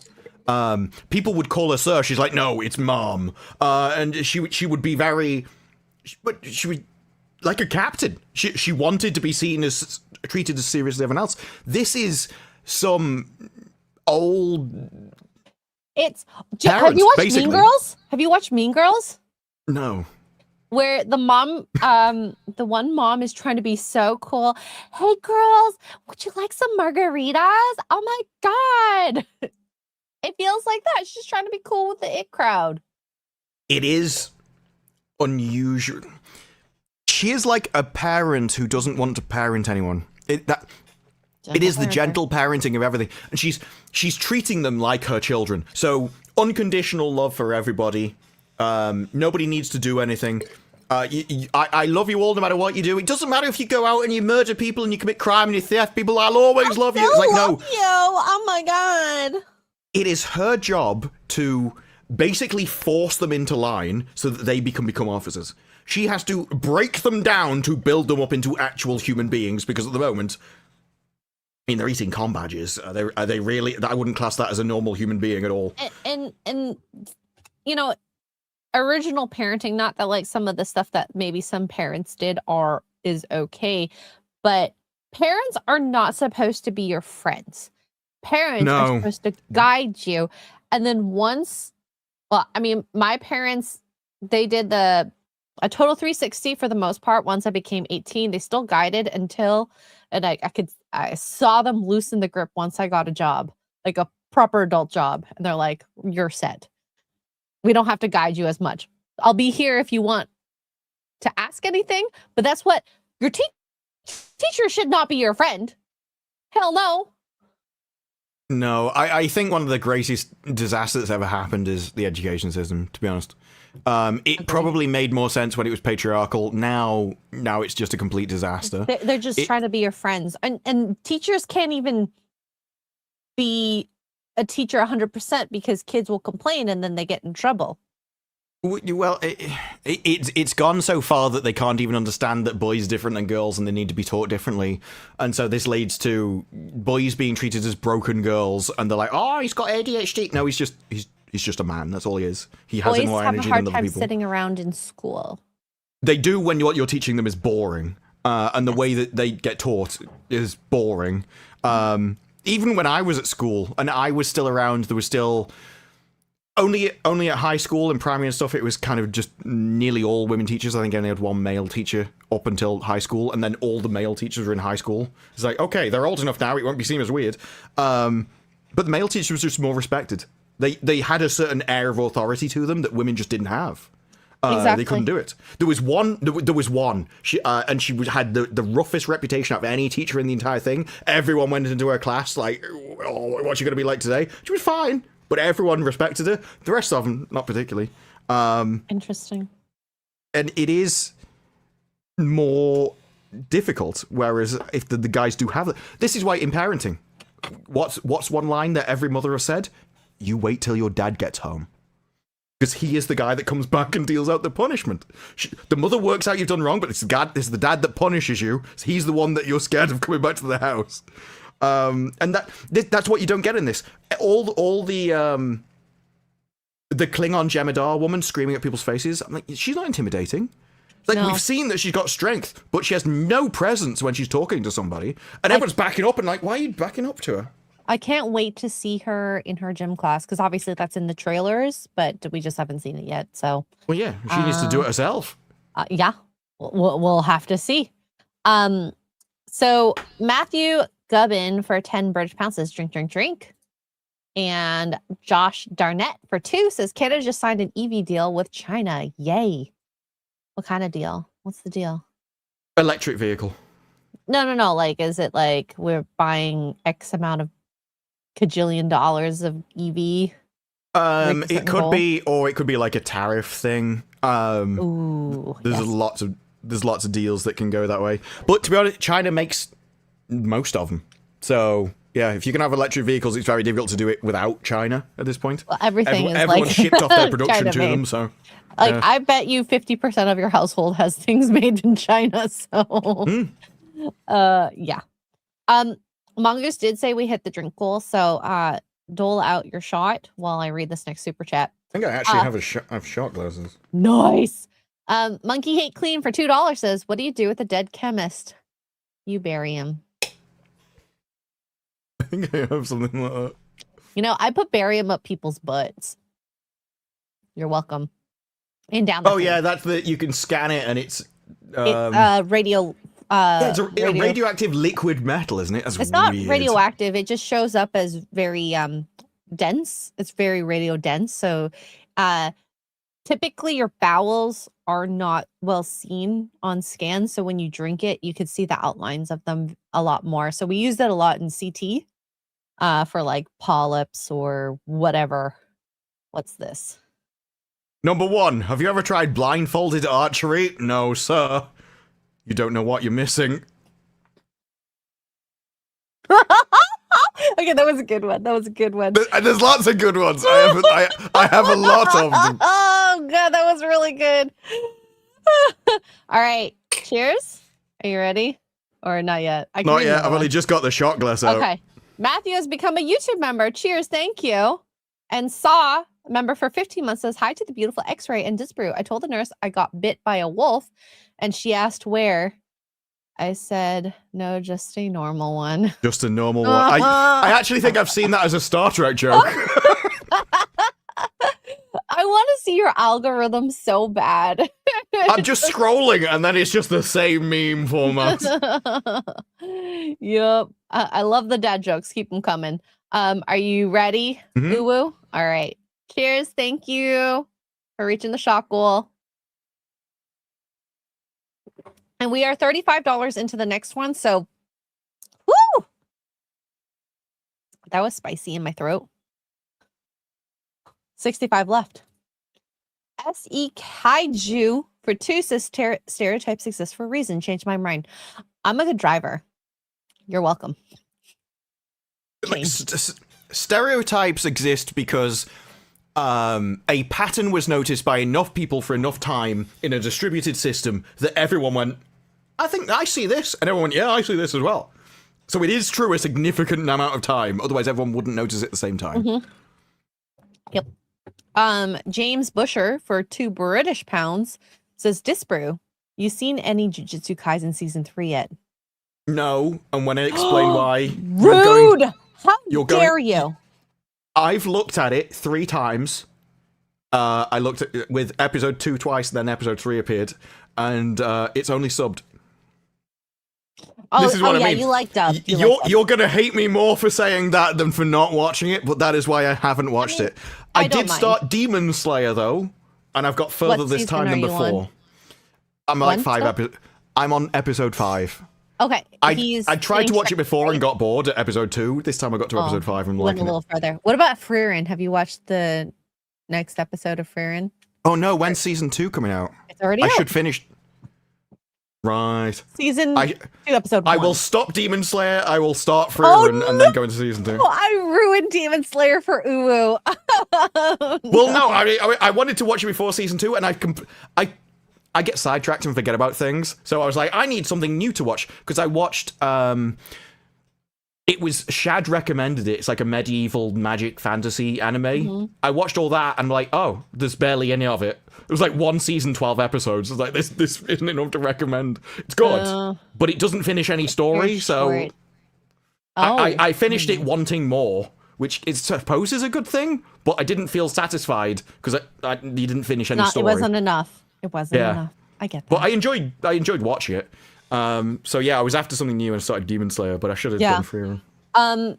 James, I really liked the new episodes of Jujutsu Kaisen, the first 2. I did not like the last episode because it was a planning episode. So like a lot of Kaizen in the last season was just banger after banger after banger. Like I feel like I just never expected this to happen.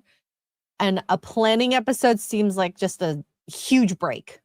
But then again, I only watched Jujutsu Kaisen starting in December last year. And that's the thing. I felt like that with Kaiju number 8. The first season, I could binge it all, and I was really happy. And the second one, when it was episode by episode, I was like, oh, that wasn't enough for just a week, because nothing really happened. I do think anime is better binged than watched weekly. I don't particularly like watching it weekly. Maybe. Because they're only 20 minutes, which isn't really satisfying in a week. And so you do have an empty episode. Like, I would have preferred that as the first of a 3 series that I could watch for an hour in binge. So yeah, I should have waited for all of Kaiju number 8 to come out. Yeah. Jujutsu Kaisen might have been the same. The thing with season 2 is because it was all... Oh my god, the whole thing. It was underground in the train station All stuff, the and so train there was stuff. always something going on. Yeah. It was beautiful. And like, it just, there was so much happening in every episode. I just remember watching and be like, how? What? Like, excuse me? And then, coming to weekly, it's going to be tough. Well, it's the same as Hunter x Hunter. Mike recommended that. Love it. Some of the greatest arcs of any anime I've seen. The Ant arc, incredible. And it's very difficult to make me like characters, but that made me like characters at the end that we hadn't really seen anything of, and I cared about them in like 2 episodes, and that's what I think you've done good character work, if you get someone to care about something very quickly, especially me. But that had like good arc, terrible arc, good arc, awful arc, good arc, terrible arc. And so if I hadn't been able to binge that from start to finish, I would have come away with a very different opinion. Yeah. Because I knew there was like another 4 seasons or something, I went through the really boring arcs that never went anywhere. Yeah. And they're so quick to watch too, with it being 20 minutes, so I agree with that. Yeah, well, it's like 22 minutes, but the start probably repeats the first 2 minutes of the previous episode. Then you have the intro. Then you've got it's probably more like 18 minutes or something by the time you get some content. Exactly. So we got Jesus Davila has gifted 2 memberships to the Wicked Virtue. Thank you. And Drast Dragon for 5 says, why was Orville canceled? It was closer to Star Trek. Star Trek is no longer a possible future of Earth. This just became a fantasy like Star Wars. I haven't looked into why it was cancelled. I'm assuming it's viewing figures. I think the problem was he pitched it to them like it was a comedy, but he said in interviews he really wanted to just make Star Trek. And so the only way you could get Star Trek signed off is to do a comedy first, which is why in the second series, really wasn't much comedy in it at all. That's why it became essentially Star Trek. Whether that's just what they wanted or there just wasn't enough viewers for it. I can see it being a very niche show, even if it's a beloved show. I never watched it, so. It's worth watching, but only if you're already a fan of Star Trek. It's like Garth Marenghi's Dark Place. Incredible comedy, but only if you like old sci-fi. Okay. I only like Orville Redenbacher, good popcorn. Anywho, Andrew, for 5 British pounds, says Star Trek was meritocracy and did not discriminate as long as you could do the job well. Exactly. Well, but that second part is the key. As long as you could do the job well. As long as you were the best of the best. But they did discriminate, because discrimination is good. Discrimination is just standards. That if you couldn't meet the standards, 100% they'd discriminate against you. They wouldn't let you in Starfleet. Well, there's an episode where they go to a planet and they want to join Starfleet, and no, you're backwards. You're at war with each other. Well, you're not up to our standards. I'm 100% recommending you will not be ready for membership. They definitely discriminating taste is a compliment. Discrimination is a good thing. The only thing no one is discussing really whether discrimination is good or bad. We're just discussing what you should discriminate against. And there was a line. So I rewatched the first 2 episodes of the original series, and it was whoever was the first captain. I forgot, not Kirk, but he says, "I have 230 people that I have to take care of, and if I don't, people could die." Reiterating, I'm paraphrasing. And that is a hard thing to swallow, because if you don't do a good job, people do die. You're in space where there's no oxygen, there's no gravity, where it's cold, and if the ship isn't functioning because you made one stupid little move, that's on you. Well, I really wish I could show the clip without getting copyrighted. But it is Sisko's "I can live with it" speech. It's at the end of the episode that I mentioned, and it doesn't even have any spoilers. It's just a great speech. And it is essentially he's done something really horrific. He's broken all of his morals, but he's saved people's lives. But you have to do that as a captain, though, unfortunately. Well, yes, he 100%. I back him in that episode. I think he did exactly the right decision. And someone even calls him on it. They're like, "You came to me because you knew I'd do this. You came to me because you knew I would do things that your conscience wouldn't let you, and you did the right thing." And the ending is him going, Would I change anything? Would I make different decisions? No, I'd do it all again, and I can live with it." And he's like, "I can live with it. Yep. I can live with it." And he's convincing himself in that moment. But you know it that hurts him inside. Well, yeah, you can see this guy struggling, but you know that he knew he did the right thing. And both were bad decisions. He killed a guy, which is against his thing, and he's about to get a load of people killed. But he will win the war. And if it's a choice between you and me winning the war, I'm choosing me every time. What is it? You might lose the battle, but you'll win the war. That definitely applied to him. This is a war for existence, though. Well, I mean, he won the battle and he won the war, but it's a case of would you do horrific things in order to win? It's if it comes down to me winning or them winning, then yes, you have to. This is why 40K is still the big thing it is. It's why it's a very male franchise, because those are the decisions that men have to make.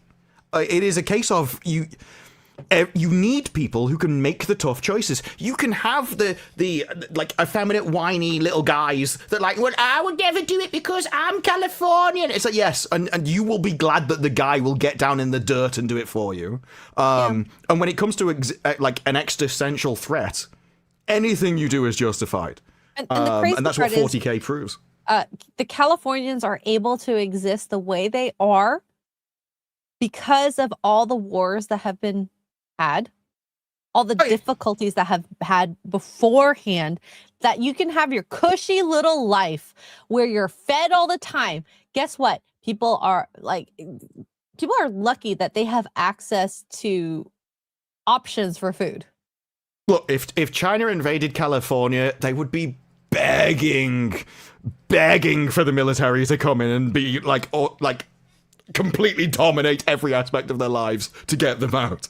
This is just what happens. It's you can have your peacetime privileges, but you should always be aware of what the actual reality of the situation is. And that's why I like Section 31 and stuff. But this is what Star Trek debated. And that episode with Sisko, you can come away from that episode and think he did exactly the wrong thing. Whereas in Starfleet Academy, it is, no, everything they did with the Beta Zeds was correct. They were entirely moral. Beta Zeds was entirely wrong. You shouldn't have a wall. There's no coming away from that with a different opinion, the show thinking that you're right, entitled to it. Exactly.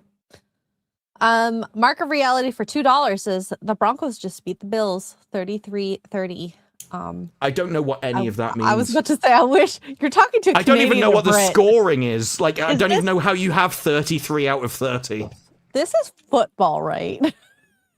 Well, no. It's American football. Oh my God. It is. It's not football. Sorry. It's American soccer. Thank you, though, Mark, for letting us know. Also, The only sport where they call it football, where they run around holding the ball and don't kick it. kick it sometimes. Oh, Broncos, well. Why is it not called kick it occasionally ball? Kickball. Broncos and Bills. What cities are they from? Yeah, I don't know. I don't know why they rename. So they have the cities, but then they rename them an animal to abstract a different name for some reason. It's so confusing to a foreigner. It's like you have multiple names for the same. Like we just have Liverpool football team. Why? Well, it's in Liverpool. It doesn't change. I'm so confused. No one calls them the Daffodils. Oh, Denver and Buffalo. Okay, thank you, Hokies. Denver is. Oh, it's Colorado. Yeah. I remember. I've been there once. I didn't know where San Francisco was. I had to Google it. It's all good. It's all good. You know, geography is not my strong suit, so I'm there with you. SCDB says Dispu's haircut is gay. That is all. I mean, I just attacked it with clippers. Do you want to know what's really gay? Caring about another man's hair. I was about to say he's a lesbian. Of course he's gay. Westward Smile for $2 says. Yeah, that is apparently, like, I am the only one that grows my hair and just cuts it. So my hair is at every single length that's possible to have hair. And at every single length of my hair, they're like, yeah, it's a lesbian. Like, at some point, you would think there'd be some kind of length where they're like, okay, those not a lesbian hair. that exact sense of millimeters is a male. No, at no point. It's okay, Disper. I drive bad, okay? I actually think that my hair controls the universe and actually creates lesbians. So they have to keep up with my hair. Oh my God. He's lessening the lesbians for now. Wait until it gets long again, okay? Well, this might be like the butch ones. And then as it gets longer, the lipstick ones come out. I don't know. The femmes. Honestly, femmes are well, obviously they're prettier. But I would be into a femme lesbian, maybe, if I were into lesbians. The lipstick ones. Yeah. Those are the things, I'm not sure they exist. I think that might actually just be the ones for the male gaze. And like they're actually just normal women that pretend. Because if you look at any of the Tig Notaro, if you look at Stranger Things, they always put the ugly ones together. Definitely butch, though. Well, that's what I mean. Tig Notaro is. There's Stranger Things, both of them, they put the ugly ones together. Every time you see in entertainment, it's like two attractive women being in a relationship together. They're always straight. They're just doing it for the scene. Oh, really? I know one. I know 3 that are very attractive. Are they actually? Yes, they're married. They're married. Yeah, but what I mean is, have they not been with guys? Because I think, like, I think if you buy, I think you have to be like full on otherwise it doesn't really count. If you do both, it's like, No, they're not straight. They're not straight whatsoever. They always order the fish course. Yeah, they're into the tacos, not the burritos. Okay. Mm-hmm. They think that Starfleet Academy ship is the best thing they've ever seen. Yeah, all the slits and anyways. Westward Smile for 2 says, "What's been more destroyed, Star Wars or Star Trek?" I'd say Star Wars at this point, but I think Star Trek hurts more at this point. Well, I would say Star Trek, but it's only because I know more about Star Trek. I don't have the attachment to Star Wars, so I don't really know enough about it. I think, like, Ryan's read all the expanded books and everything, so he will know when it breaks, like, the really deep lore. I've only seen the movies and played the Old Republic games and the MMO. So I can't really judge Star Wars. I'm sure if you know all the backstories and stuff. But if you just go off the movies and the TV shows, I definitely think it's Star Trek. I don't know the Star Trek books either. There's books? I had no idea. I'm pretty sure there's a lot of books, but I could be wrong. Yeah. I am going to go to the bathroom in a moment while Disbrew's searching for this, and then afterwards I'll go. Rated M for $4.99 says Affleck and Damon were on Rogan. Worth a listen. They talked about making movies today at Netflix. Disbrew, try Crash Landing on You, a K-drama. Is that on Netflix? What is Crash Landing on You? Well, the better question is it dubbed? Yeah. Otherwise, I'm like, no. I saw someone in chat say His and Hers is really good. Okay. That show, I actually found I like Tessa Thompson, her acting in that show. She is geared for drama, not action. A paragliding mishap drops in South Korea into the life of an army officer. That sounds so dramatic. Yeah, that doesn't sound like it's a romance thing, and then army officer finds her and tries to protect her is... Interesting. Yeah. When I see romance next to Netflix stuff, I'm always a bit dubious. There was the odd one. There was one where it was basically Satan. So there's this genie he's literally Satan, and he always uses the 3 wishes to put the person in hell, and they give him his soul once they make all the wishes. And then for some reason, he's chasing one woman down who refused to do the 3 wishes out of self-interest. And then just decides to not take her soul. There's the odd romance one like that I can get behind. There's one, it's about time travel. He comes back from the future to save her so she can live with him in the future or something like that. That's interesting. That's kind of a time loop thing. But it's like, what are they called? Procedurals. I like procedurals when they used to make them, but there needs to be a twist. So there was I don't like, here's a load of police investigating a crime. But if one of them's Sherlock Holmes, that's interesting. There was one where the guy would return in a lake. He was basically Sherlock Holmes. But when he died, he would vanish and reappear, be reborn in a lake. That was enough of a twist in the way they set it up in order to make it interesting. I'm like that with romances. You need some kind of hook with him being Satan or something. It's not just, this woman's crash landed, we fall in love, because then I'm like, when's it Starfleet Academy, you know? What was this? So, The Last Dragon, LLG for $10. The moment the show was set in a spaceship, it was a failure. With Starfleet Academy. The show was to be set on Earth and set as a school academy manga. Pandora was better than this, that, and that was CW. I mean, eventually got to Earth. I tried Pandora, and I think I got into episode 1 and quit out of that as fast as possible. I don't think I could stand Pandora at all. I think it needs a spaceship, though. Eventually for practice, right? Well, I think it needs a spaceship for the stories. Like, there really isn't that many stories they can just... Look, Deep Space Nine failed to tell... Now, admittedly, a 22-episode series, but they realized they needed a spaceship. Because once you have a spaceship, now you don't just have stories on the spaceship, but now you have other people that you're finding... universe. Which then come to your planet and cause things on your planet. I don't think it's unreasonable for Star Trek people to have a ship either, really. And if you're training people to run a spaceship, they should be on a spaceship. Have access to it. I can see, okay, so if they have however many years, say it's 4 years, like a typical university, like you would do theory for a year to, or like 3 years, and then have practicals, which can be on Earth or on the spaceship that is above them. So they can transport them up there so that they can practice and use their skills.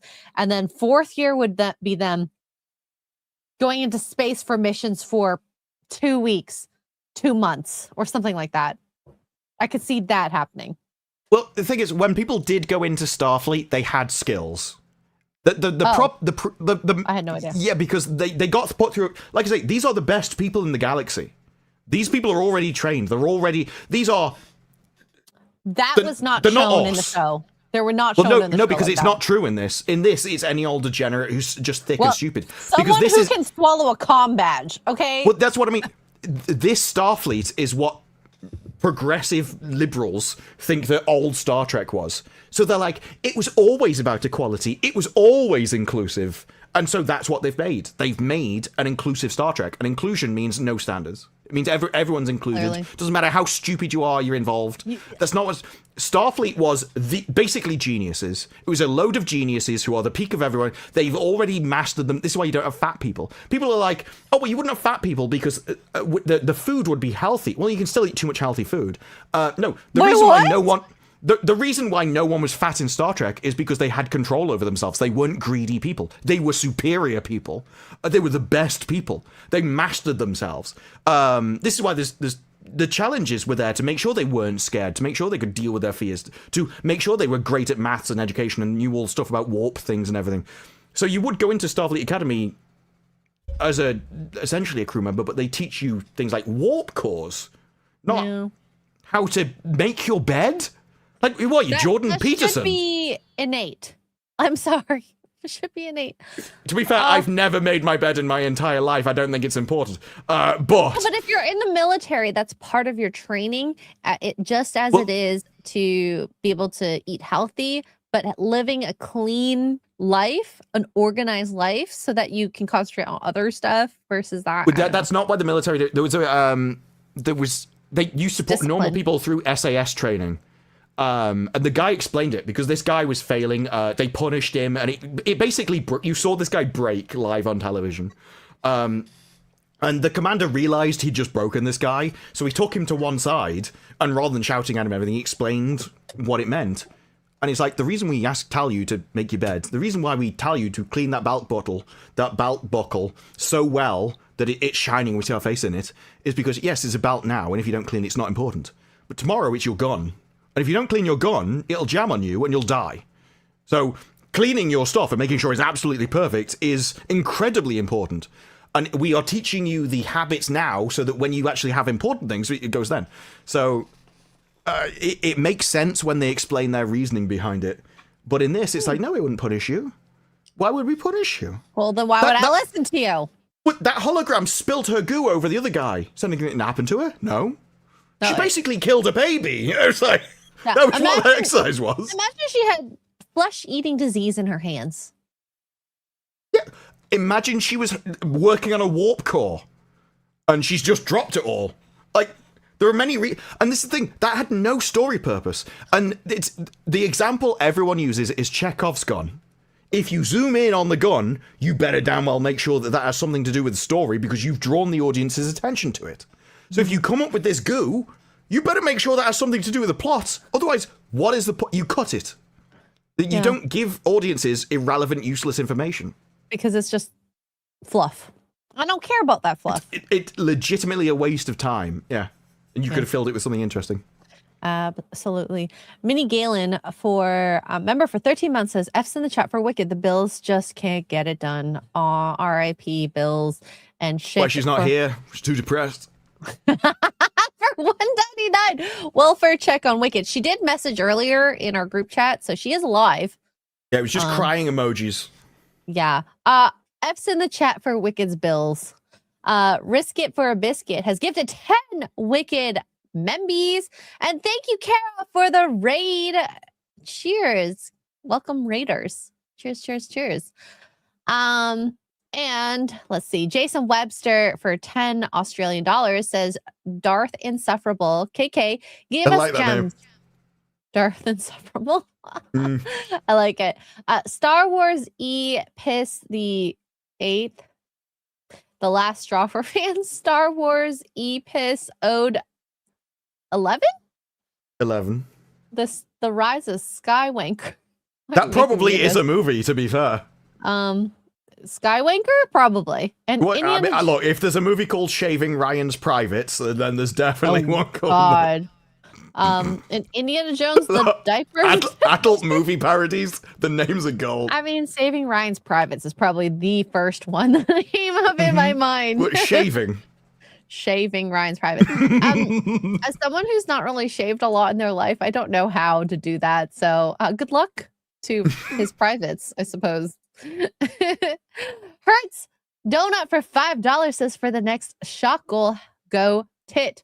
Thank you, Hertz. Mongoose, where are we at for the shot goal now? I love how the Asian is asking someone else to do maths for them. I totally have not been keeping up. All for £4.99 British pounds. Did you know my cat has 9 lives? But the only problem was the truck was an 18-wheeler. Wait, I don't get. Yeah, he has 9 lives. We got hit by 18 of them.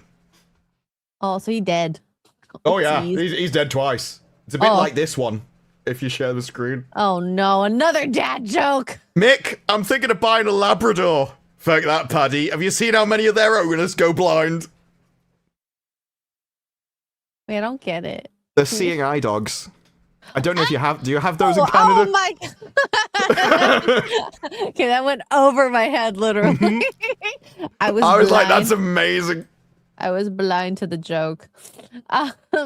Black Kane for $5 says Cisco speech by modern writers. I did bad stuff, but I got what I wanted, so it's all good. Lols. What? They probably wouldn't have seen a problem with it. Like, that speech is so good because you know that it's gone against everything he stands for, everything he's lived for his entire life. But he knows he did the right thing.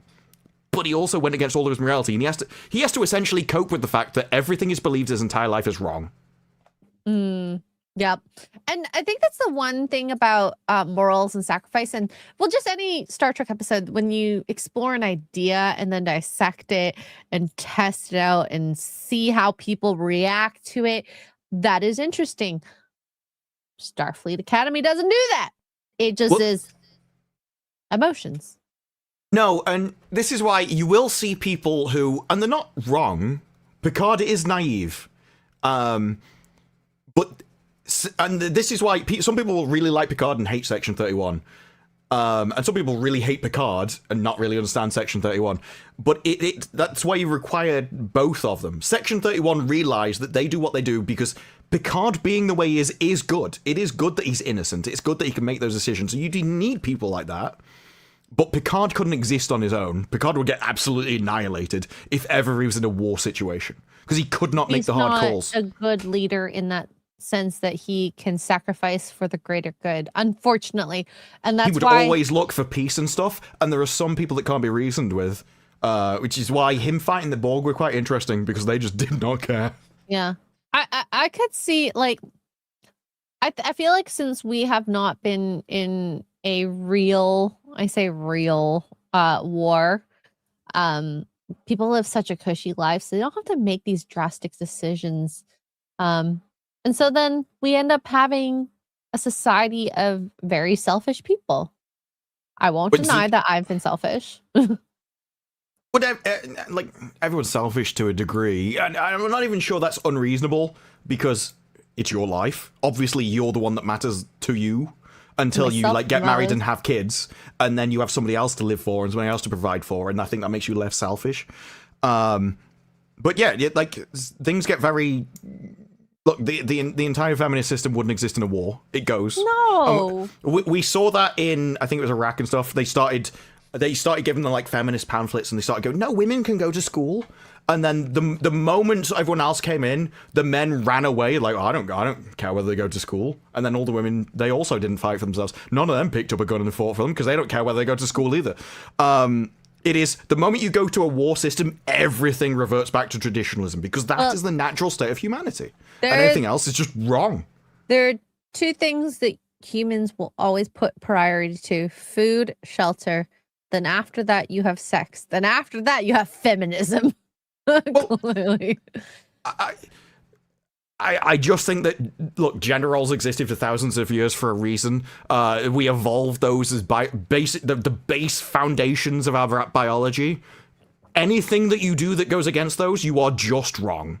And it's like, no, we could do no, you can maybe be able to do them in this system, but you're not going to live in the Star Trek universe where you live in peace and harmony. Even Star Trek doesn't live in the Star Trek universe where they live in peace and harmony. And that's why it's even more stupid. So Star Trek now is more progressive and more feminist after the burn than it was before. It had its perfect utopia. It was about as peaceful as you're ever going to get. And they still weren't as like feminist as they are afterwards. It would have gone exactly the other way. This is why the more they talk about the burn, like, well, the Earth went inwards. And they treat that as a bad thing. It's like, well, they were getting attacked by all the alien planets. Of course they hated aliens. Why wouldn't they? They were getting attacked by them. Yeah. I mean, I would if someone was coming at me. Yet strangely, when you're at war with people, you don't really like them very much. Wait, what? I know. But who was it that oh, Doctor Who. Yeah, Doctor Who, the war between the land and sea. So they're at war, and literally the fish people want to wipe out the entire human species. And there's an entire thing with the humans where they call them sea devils. They go, no. They're Homo aqua. So, oh yeah, sorry. We're at war with the species that want to wipe us off the face of the earth, but you wouldn't want to call them a slur. Yeah. You wouldn't want to offend them. So instead, we're going to call them, alternatively, gay water. Yes, that would be what it translates as. And they even make that joke in the series. That it's actually, that's what it translates to. So they were self-aware that that's what it was. Yep. It was kind of wild with that, because they then go on to wipe out 90% of their species with a virus. And yet they still don't want to call them a slur. Yeah. You know what's funny? So, Emily in Paris, which is a lot more of a progressive TV show, it's for women and whatnot, and I still find quite a lot of entertainment in it. They made they were trying to market this water which was previously homophobic, blah blah blah, and trying to attract the gay people. So they called it libido, which water is EAU. So it's like your sex drive, and I thought that was like very, very like not classy, very punny, I guess is the word I'm trying to go for, which worked in a show like this. It does not work in Star Trek. Well, the problem that the problem with what Starfleet Academy is it's making a really effeminate feminist show in a male IP. You could take this up and you could put it in the Barbie universe. I'm sure it'd work a lot better. It could work. Honestly, like Yeah. I said, just change the aliens and the Star Trek title to werewolves and vampires. It would work. The issue is the audience that they're trying to attract to Starfleet does not care about Star Trek. They do not like Star Trek. They'll never be interested in Star Trek. Like me. You cannot convert a brand into another audience. It just doesn't work. And you can't make Barbie in Star Trek. But because all of Hollywood is so effeminate, they don't know how to do it. They don't know how to make masculine entertainment. They can't comprehend it. It's beyond them. And so we will always keep getting this. And they're like, it's a male brand. We'll get these people in. It just doesn't happen. And I think Barbie proved that. The Housemaid proved that. Yep. That all you need to do is choose the right IP or make your own. And especially now with the amount of like clit there is, you have loads of female IPs to take advantage of. So many books you can make into live action. And you just have to go hot couple, bring in another hot woman, third woman. Is it going to be like, that's all you need to do. Hallmark does it all the time. Well, yeah, but I would be because Book Talk is apparently massive.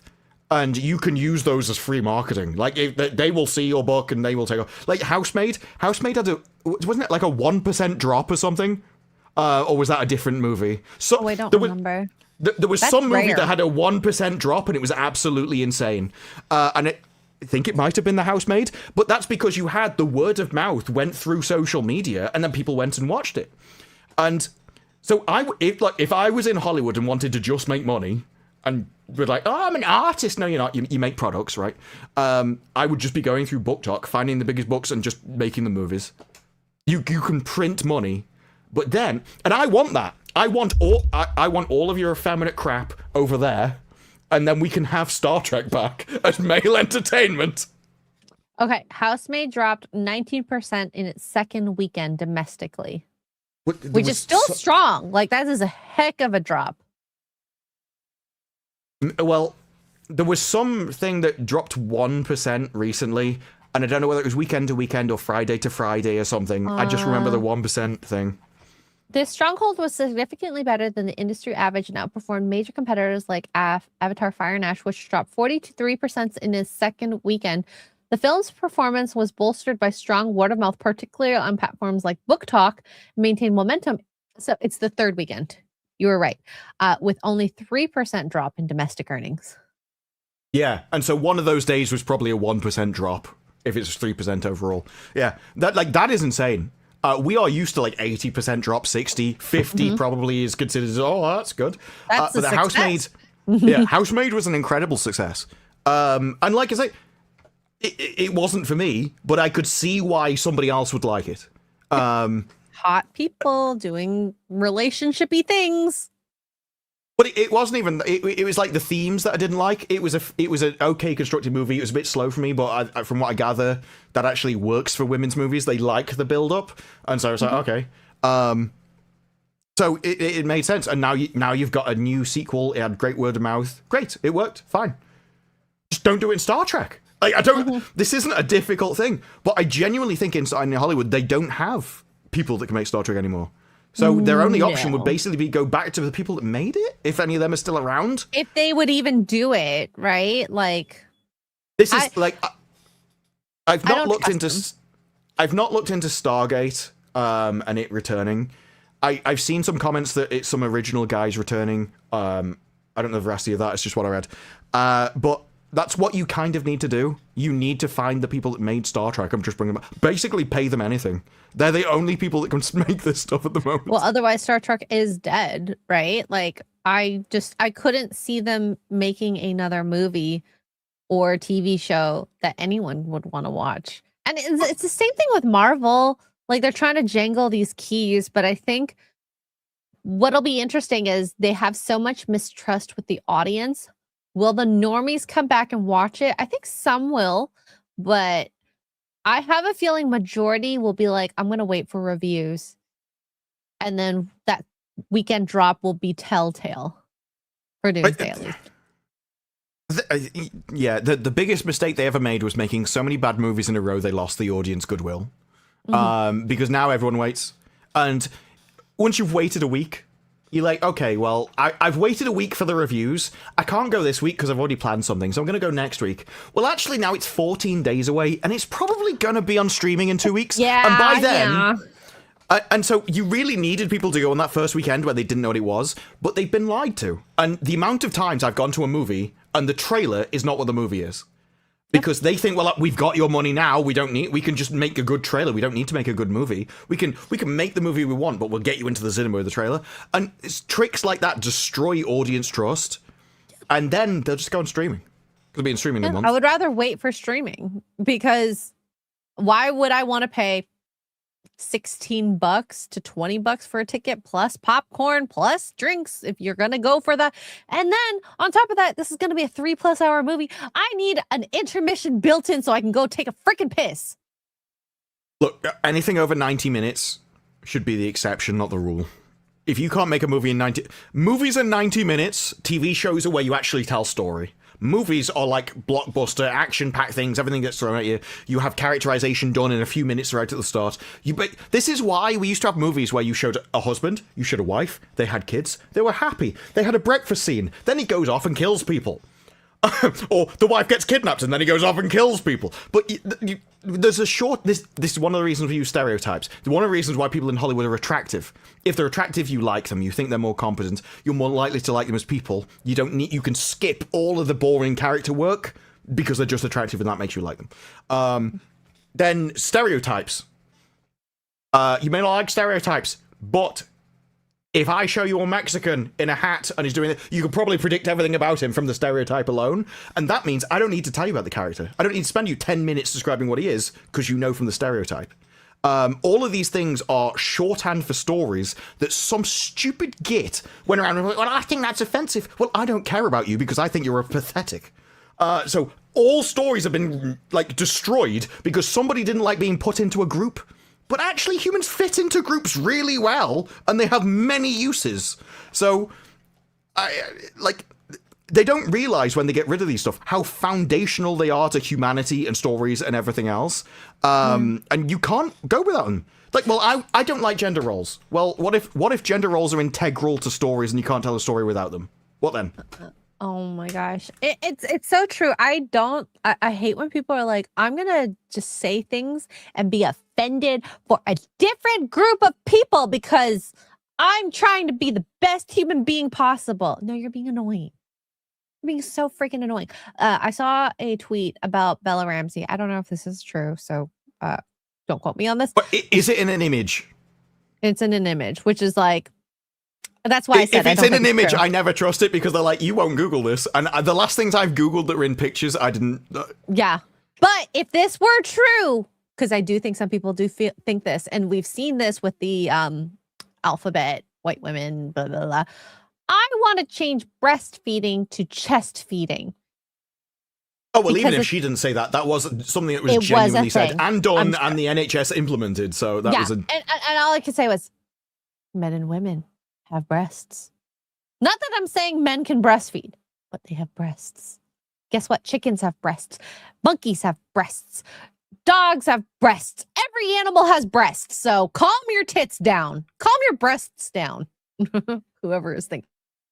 Anyways, I'm getting angry for no reason. Okay, whenever I check it, it all comes from like Facebook, Instagram, social media. So I think it's a fake picture. I think it's a fake thing.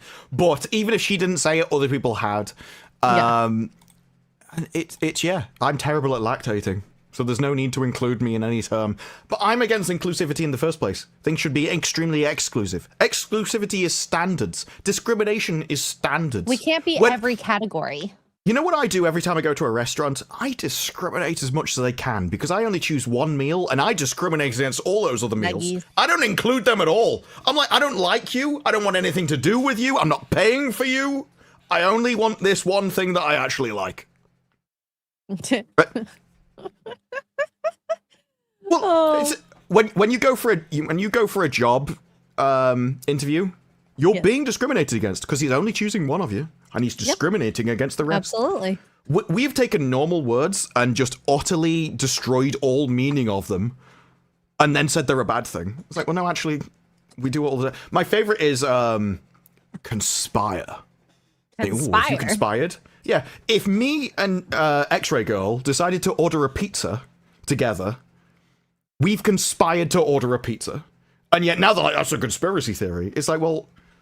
You conspire all the time with people. Like that's not unusual at all. That's racist, clearly. It probably is. They'd be like, yeah, how dare you? How dare you? I'm just trying to order a dog on Italians, okay? I'm not putting pasta on it either. No, don't put pasta on pizza. Although, chicken parmesan pizza is pretty good. Black Cane for 5 says Cisco speech by modern writers. I did. Oh, I think I read that already. But I don't think you did. No, this is new. Oh, wait, no. I did bad stuff, but I got what I wanted, so it's all good. Lulz. Oh, I think I brought it up, but didn't read it. Oh, thank you, Black Cane. Yeah, it is. The thing with Starfleet Academy is they don't even realize when they're doing bad things. Like they think that separating separating a child from a murderer is bad. They would be more than happy to kill the child before it was born, but you can't separate it from a murderer. Like, would say. Yeah. Crazy stuff. Michael Steele for 5 Canadian says, we sleep soundly in our beds because rough men stand ready in the night to visit violence on those who would do us harm. Society needs protectors. Mm-hmm. Yes, we need good cops out there. That way people are prevented from doing bad stuff, but hey. Yeah, well, it's like force, the one true authority from which all others is derived. It's true. Everything is done via force. Everything. What do my tax dollars go to? I hope not DEI hires. Well, that's the thing. It's like when Gary says taxation is theft. It's not theft. It's armed robbery because everything the state does is at the barrel of a gun. Mm-hmm. Otherwise, no one would do anything. Yep. John Wayne for $2 says the lollygaggers just beat the chimichangas. Is this racist? What I'm saying? I have no idea. I think lollygagging is like being lazy and hanging behind people. So if like stop your lollygagging means get to work. I don't know what the second one is. I've heard it, but I don't know what it means. Okay, 103 to 87. What game is this as well? Well, I think that's just part of the meme, but apparently it's a deep fried burrito. Oh, I know what a chimichanga is, but I don't know what. Well, that's the bit I didn't know. Why are we saying they beat each other? Well, no, it's because of the sports reference. When I'm like, you've just abstracted a city into some random words. And so we did. Good for you. Good for you. I love that speech. I actually really like when the actors get back to masculine things where people just shouted at each other and told each other what they actually thought, rather than all this soft pandering is, no, I don't, no, you're an amazing actress, but it's like, no, just tell her she's awful. No, like, she'll improve. Okay, we'll get to you. Gotcha. My first experience with that type of interaction was with a manager that was a yes man or a people pleaser. That's why he was a manager. In one. Yeah. Hated that because I've come with a problem. They're like, oh, I hear you, blah, blah, blah, blah, blah, and I'm going to do something about it. I would have rather just said, I hear you. Don't say do something about it because you did not do anything about it. You just heard and internalized. Well, I don't even want to say I hear you. Like, if you don't think it's a problem, just say it's not a problem. Just say the truth. Just like, say the pissing truth. Rather than trying to care about people's feelings, just be honest. It's like, I think that's pathetic. You shouldn't worry about that. But now, with HR, they get fired, so. I can't remember what whatever issue was. It must have been something pretty mundane, like a stock issue, whatever, blah, blah, blah. I hate the therapy talk that's gone into normal conversation. And I think it's come through Americans that apparently in America it's just normal to have a therapist. I'm like, that's really weird. In England, we don't have therapists, but apparently it's just normal to just every week they just go, whether you're ill or not, you just have a therapist that you go to. I think, and so they have like the feeling, I hear you, I understand what you're feeling. I empathize with your feeling, and I think we could all agree that your feelings are valid. But it's like, no, just tell her she's an arsehole. Yeah, some people can't take that though. I will admit there's some very. Why would you care? Big Nancy. Like, there's some big Nancy's out there. Sounds okay? like a her problem. Sounds like she needs to be told that she doesn't matter, so she actually learns to grow up for once in her sad little life. Yeah. So I think where is it? Sorry, not you, Mars. Haranth says, I hear he's just dismissive. This is dismissive depending on who you're talking to. I think it's meant to sound, I think it's meant to be empathetic. It's meant to be empathetic, but depending on the situation, if it's an HR thing, obviously very dismissive. But there are times that this does happen. It does mean it. It's just, I think a girl-to-girl interaction more so. It might be cultural as well. So I recently found out that when Americans say with all due respect, they actually mean respect. Well, no, they said it actually means that they mean no, I respect you. But in England, it means no, I don't respect you at all. You sound like an idiot. I took a British take to that. Oh my God, am I more Brit than American? No, it's quite weird because Aussies are very British. They normally agree with us on the kind of take with things. Canada can go either way, but then America is like entirely different.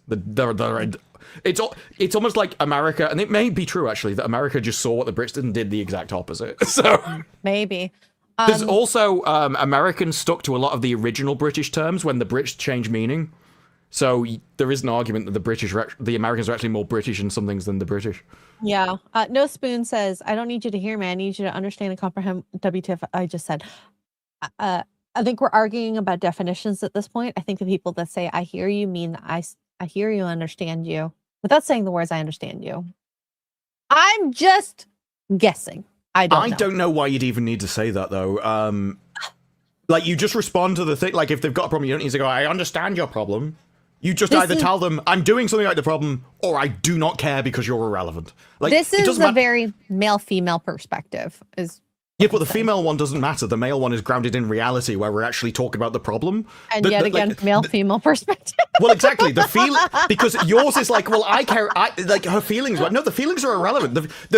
You have like feelings, people, ideas. Like it's a hierarchy of things. The actual doing of the deeds is what matters. The reality of the situation, what matters.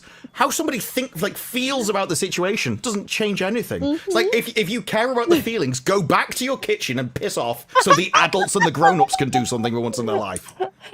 It's like feelings have destroyed society because I'm supposed to care about them, and I don't care about them because they're absolutely pathetic and useless. They serve no purpose. As someone who works in a female-dominated industry, you know, I get that side, and I totally get Disparu's side because I'm on Disparu's side more so, but I have to walk the walk of the female perspectives. Okay, so you're in an X-ray department. Yep. Oh, I understand that a load of people in their normal because HR and everything have destroyed society, and now everyone needs to care about someone's stupid feelings when they don't even realize they're so small and insignificant. No one cares about them. I always like the thing: if you're having a bad day, always remember no one cares. But it's true. No one cares. It's like when you're like, "You all right?" They don't want an answer. Just say all right back. Nobody wants to know if you're actually all right. I'm going to preface this. One of the last places I worked full time was a half female male department. And I love that because the males had no issues having more males to work with. It was great. Hated working with women. But anyways, go on. They did a workplace survey and most of the women were like, no, I prefer to have a male manager. Because if the female manager gets pissed off at me, that's it. Like, there's nothing I can do about it. But the man will actually just do what I can, treat me on the deeds that I do. But yeah, it's like, so if you're in a hospital, I don't want the nurses, the X-ray techs, the doctors. I don't want them all backstabbing each other and playing some kind of keepy-uppy where they've got to care about each other. I want them to solve the problem. That's all that matters. It's the reality of solving the problem. And it's like, no, because Karen just fallen out with Susan because Susan didn't actually care about when she brought the tea and she didn't use the right phrasing of the language. You know, my most hated sentence in the entire English language is, it's not what you said, it's the way you said it. No, it's what I said. It's like, it's not the way I say it. I'm telling you the thing. I've never really heard of personal interactions impeding on patient interaction, but that might be a me perspective. I'm not sure if that's something that's ever happened that I haven't seen.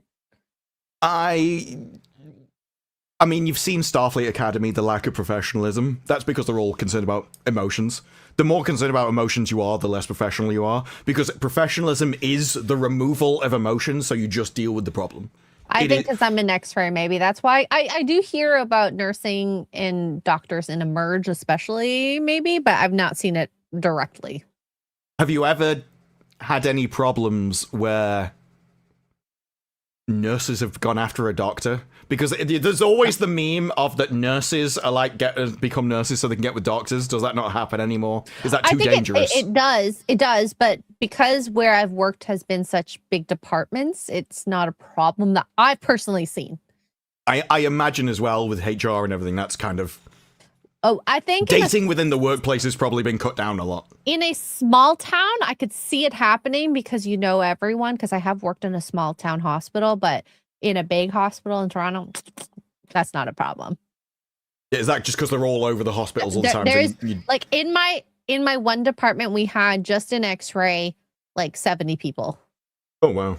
Yeah, so that's just I always thought of X-ray departments as like really small. Big hospital. No, but even that, I would have thought they wouldn't have that many machines, so I wouldn't have would have had that many people working X-ray on them. and CT. I was combining the two. That CAT scan. We have some people that had both trainings, CT and X-ray, so we had to work between the two departments. So we had 6 CT scanners and I think 11 X-ray machines. So it was huge. Yeah, even that, I'm surprised there's 70 people across like 17 machines. 24/7. Oh, okay. Oh, yeah. Okay. Yeah. Gotta remember. I actually didn't know they did scans in the middle of the night. Yeah. Well, depending on the hospital. So, yeah, it's a lot of people. But like I said, a bigger department means kind of less drama in that sense. In itself, you'd kind of think there'd be more with more people interacting. You think more people would fall out with more people, but yeah. Well, you interact less since there's more people. But I was the person that talked to everyone. Not in a flirty way, by the way. I learned early on. Gotcha. Thank you. You know what guys never need to do a caveat for? Not in a flirty way. I learned when I was a student that I shouldn't laugh and giggle too much because it could be taken as flirty. Yeah, there's always a lot of commentary about how guys don't pick up on flirting. And the reason is, it's because a lot of women just flirt naturally because they like the attention, it makes them feel good, and they think it's polite because they're like, well... Polite is the word. it makes him feel good because he thinks I'm attracted to him. And so guys get flirted with all the time by people who just aren't interested in them at all. And so when a girl is like, I'm sending him all the signals, it's like, no, he's getting them all the time off loads of people. How on earth has he ever expected to filter the real ones from the ones being polite because they're like, I just want people to feel nice around me? Because, well, let's face it, if you're a woman and flirt with people and make people feel good around you, you are probably going to do better in your career because people like you. It does work. It can work. I don't think in a union perspective it can work, at least for X-ray. But we get unions as well. So. You also have to know at least how things can come across. At least that's what I've learned throughout my years in medical. We did hit the next shot goal, so whenever you're ready, Disbrew, I'm ready to take this with you. But in the meantime, got ya. Thank you for waiting for the Disper Q and Extra Q. All I want to know is, where were all the female teachers doing extracurricular activities with students when I was in high school? We were robbed. They hid them from you. There is a massive problem in the UK. I don't know whether it's the same in America. If you have female prison wardens in male prisons, you have the problem, whether you know it or not, of women engaging in extracurricular activities with the prisoners. Then we found out this is also true in schools. Yeah. And again, this is what happens when you get rid of gender roles. Everybody knows you shouldn't put men in female prisons. But for some reason, they just think, no, you can do it the other way around. It'll be absolutely fine. It isn't. Honestly, I wouldn't want to be around that many men who've done bad things, or women who've done bad things. That's just me. That's a lot of negative energy, and I don't want to be there. But it's not negative energy. It's dark and dangerous. That's still negative in my opinion. I don't want dark or dangerous. Well, no, because it's safe. Read all this Clitlit stuff. It's all dark and dangerous people. It's the dominant men. And so then they go to a prison, and they're all like that. And so you can completely understand it. It's like they shouldn't be put in that. They shouldn't be allowed to be in that position. Yeah. Just learn that there's dark and dangerous everywhere. That's why I stay in my basement. Okay. Yeah, but they like that. That's the entire. Someone who stays in the basement? No, they like the dark and dangerous men. Sorry. That's why they get. That's why they get with the prisoners. That's why they get with the bad boys. Like the statistics for this all over the place. In America, federal prisoners reproduce at a higher rate than non-federal prisoners. That is crazy. Death row inmates get loads of love letters. This is very well known. Yep. A lot of guys, I know Tugs will know this. Gets lots of get married. And then get conjugal visits for reasons. Oh, yeah. And it like there's evolutionary reasons why that makes sense. Because they're willing to do the dark things to protect you. You would hope, right? Well, yeah, yes, but it's also if you think about it from a war perspective, you have a town. One town comes along, kills the other town, they win. So then they kill all the men, they take the women. The people that survive in that scenario are the ones that like it, the ones that can cope with it. And so over time, you end up with people that actually like the people coming in and wiping out the weak men. And so they like the danger. They get attracted to that. And of course, mixed population takes all kind of sorts, but there's enough of those sorts in order to deal with the prisoners. Like, if you read any of the, if you Wikipedia any of the Clitlit, you will it'll make you go dizzy and have to steady yourself on the couch. Oh, maybe, guys, who knows? Look, Lady G mentioned one book, and I spent the last 30 minutes disgusting. Pissing myself laughing reading the Wikipedia entry. It was horrific. But It was. I remember. I didn't know you were there. Oh no, you retold it and we read it. Oh, right. Cheers. I've always remembered that book.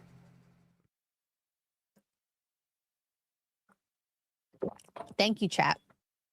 Hair in the Blue, member for 11 months. What's your opinion on how TNG changed halfway through season 6? I couldn't keep watching. It was like a completely different show. I didn't watch it. Did you? I've watched it a couple of times. I'd have to look which one season 6 was. I remember things by description. That's the problem. The Next Generation season 6. I can't remember noticing any specific change. Could you say in chat what you thought the change was?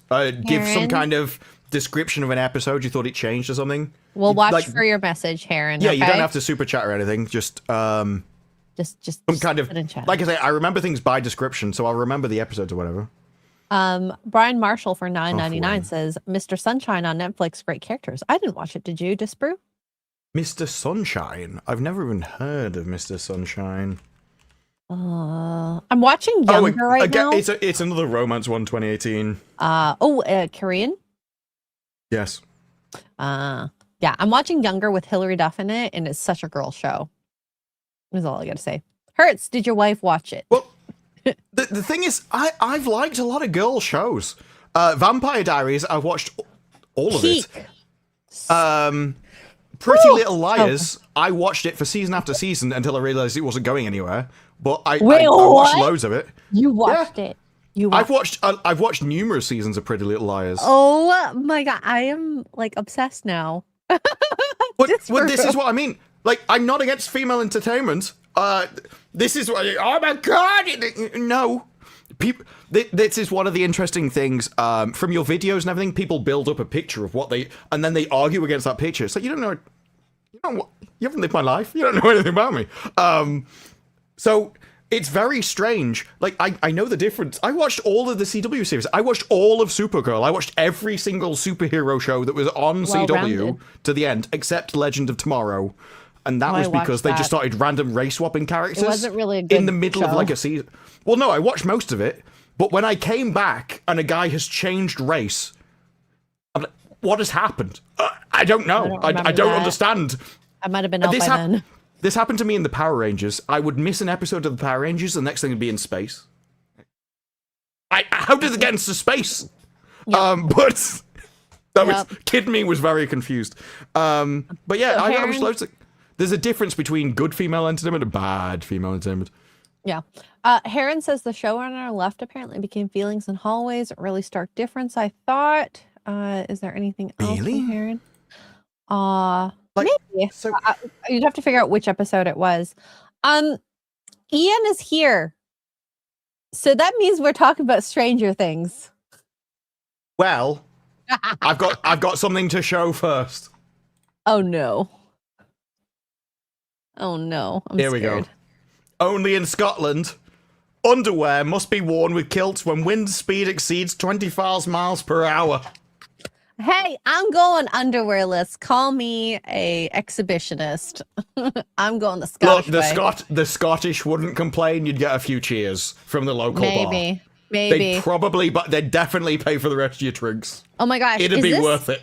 Is this okay? Are there any people that are Swedish in chat? Because I was watching the show Younger, as I told you guys earlier, and there's an author that's from Sweden, and he said, as a compliment, that this girl's vagine felt like a walrus fold. Just curious. Why would that be compliment? That's a real thing. Walruses are really fat. Like I said, don't know if it's a thing. Just heard it, and I'm curious. And so, if there's any Swedish people here, please let me know. Because clearly there's not. No, that's not complimentary. That wouldn't be complimentary because, like, a walrus fold, like, walruses are really big, fat creatures. It felt like one. It felt like one. Yeah, but it'd still be a really fat creature. So a walrus would be a fold and it's fat, He right? literally so said it'd be a big, fat, chunky, flabby thing. And that's not attractive to look at or feel like or anything. That's the opposite. It's the opposite which are attractive. Oh my god. So he called Hilary Duff's vagina a walrus fold. I'm dying. Yeah, I don't see how that's complimentary at all. I don't know. We don't have any Swedes here. It's fine. Hey, not my TV show. Carl Anderson for $5 says one of the writers on Stargate Atlantis is coming back to do the new Stargate show along with some OG writers from SG-1. So they're going to do a new show. That's the thing. If you can get the writers, this is what you need, the writers. Now, the issue is that a lot of people today aren't the same people they were. Russell T. Davis. I rest my case. Whether it was because they were around other people that restrained them, or whether it's because they were leftist then, and leftism then was different than leftism now, and they've just moved with it. So they think they're the same person, but they're not. It depends. If you take Commander Carter today would be a very different character if she made today than she was then, with the same people. I don't know. It's probably the best you can hope for to get OG writers, though. I would love it to be good. Yeah. I saw what they made for the internet episodes. I can't remember when it was. It was quite a while ago at this point, but they made an internet series of of Stargate, and it was awful. So, don't know. Wait and see on that one. I have the entire series. Thank you to Matthew Hammond. I will watch it one day. With SG-1, you've got SG-1, Atlantis, and Universe too, right? Well, yeah, you've got the original movie, then the TV series did a couple of movies, and like Stargate SG-1 ended with a movie. There's a lot. It's great though. Yeah, it's just like Star Trek. I am rewatching the original series. 2 episodes in. Again, do you need to rewatch it when there is Next Generation, Deep Space Nine, Voyager? I kind of want to. Okay, so I watched the first 2 episodes. There is one more episode I really want to watch, which was the Shakespeare episode, which is episode 13. I really that was my favorite at the time, up to what I watched. I never seen the original series. I watched Next Generation, then I watched Voyager, then many years later I watched Deep Space Nine. Because I tried to watch Deep Space Nine when it launched, and the first season I thought was awful. And it's only afterwards I went through and I was like, no, actually, it's really good. And then I was the same with Enterprise. Didn't like Enterprise when it came out. Now I like it. So I've seen all the Star Treks, even all the Kurtzman Treks, except for the original series. I'm so curious if you would actually like it or not. I think you would like it. It would just take this is some time. This is why I haven't watched. I've never gone back and watched the original Doctor Who's, because I'm like, after watching the modern stuff, could I actually go back and watch the original things? I'm not sure. And it's one of those things where I don't want to go back and not like it, so I just put it off. It's the same with Doctor Who. I don't want to watch the original Doctor Who and not like it, because I really like Doctor Who. And so I just kind of...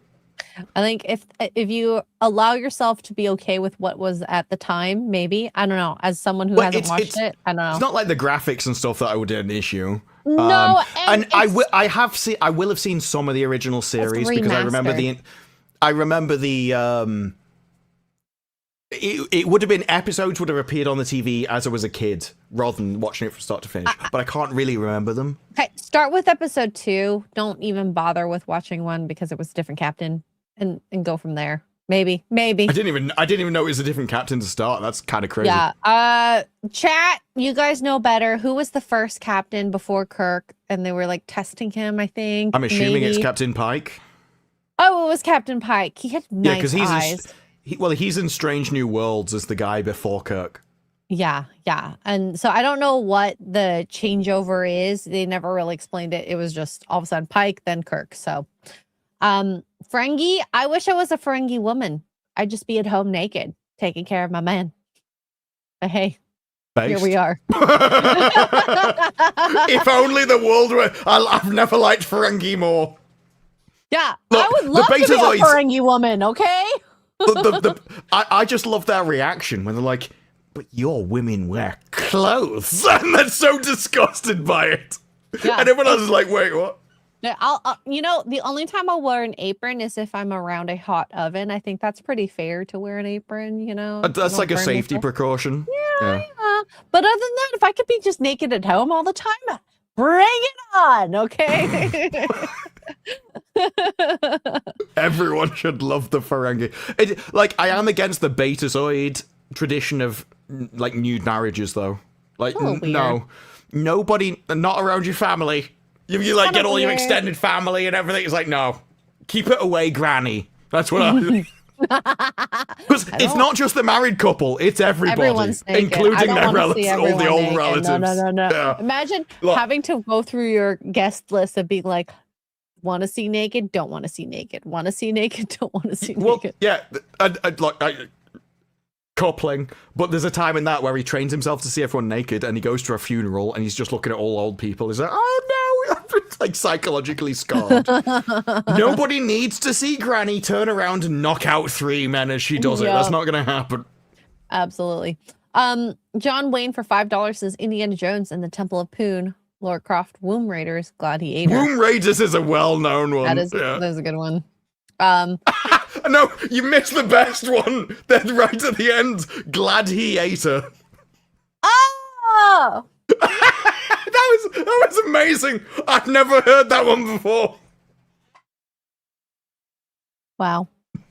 I mean, I don't want to like it, but I do. It's amazing. Gladiator, Womb Raider. Okay. New Squalor says more sauce, and we are sauced up. I think we're a little drunk. Okay. So since this is in the title, we should at least get to this a little bit, even though I don't care that much, because I think nothing is going to change. Kathleen Kennedy is officially leaving Lucasfilm after 14 years. This will be her last week as the head of the studio. And she will still be there and working her magic. And even the people who work there now as the head of Lucasfilm are basically her underlings. So what is going to be the difference? Well, the most, because this was announced maybe 3 days February ago? last year. Well, no, but like maybe February last year, there was something came out about how she'd be resigning at the end of the year. And then, yeah, they missed it. They were wrong by a couple of months. No, I think it was in Variety and stuff. So it was pretty confirmed she was going to leave by the end of 2025. And they're almost there. They almost got it right. I think actually the most damning thing for this is not her leaving. It's not what she's going to change. It was the comments that she made about her tenure during all of this thing. Her exit interview? Yes. Her exit interview was by far the most interesting thing because it was her going... Well, she basically contradicted everything. So the fans were the problem. But then the fans weren't the problem because they were just a small minority. But then bots were the problem. And there were so many fans causing so much trouble, they can't possibly all dislike her. So they must be bots. So fans are simultaneous. It's like Schrodinger's fan. There's simultaneously loads of them causing problems and they're all AI, but there's actually only a small number of real people. But then she doubles down and goes... I would do it all again. I would do everything the same. Oh my god, no I hated that. She would not change a single thing. And it is a case of, look, I can understand if you're in it, like, there are some things you can do in life where you make a decision, something happens, and it can go either way. And people can make decisions either way. Maybe you're right, maybe you're wrong. There are arguments made both sides. But when it comes to box office takings and profit, you either made profit or you didn't. And it's a very apparent thing. It's not just, oh, I don't care if I made money. We're so rich. We don't, it doesn't matter. No, you always have to make money. That's exactly her issue. So it's factual that they lost money. It's factual that she did a bad job. It's objectively true that she should have made different choices because she ruined the company.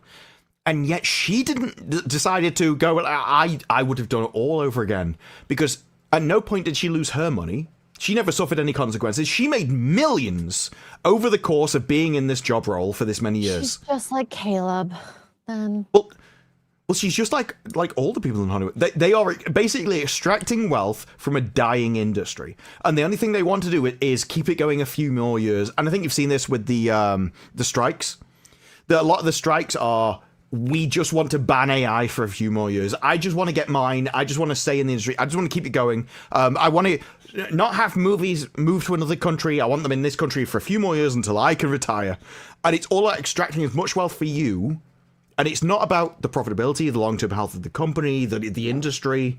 And so now she's retiring. She's like, I don't care. Why would she? She's not going to lose anything.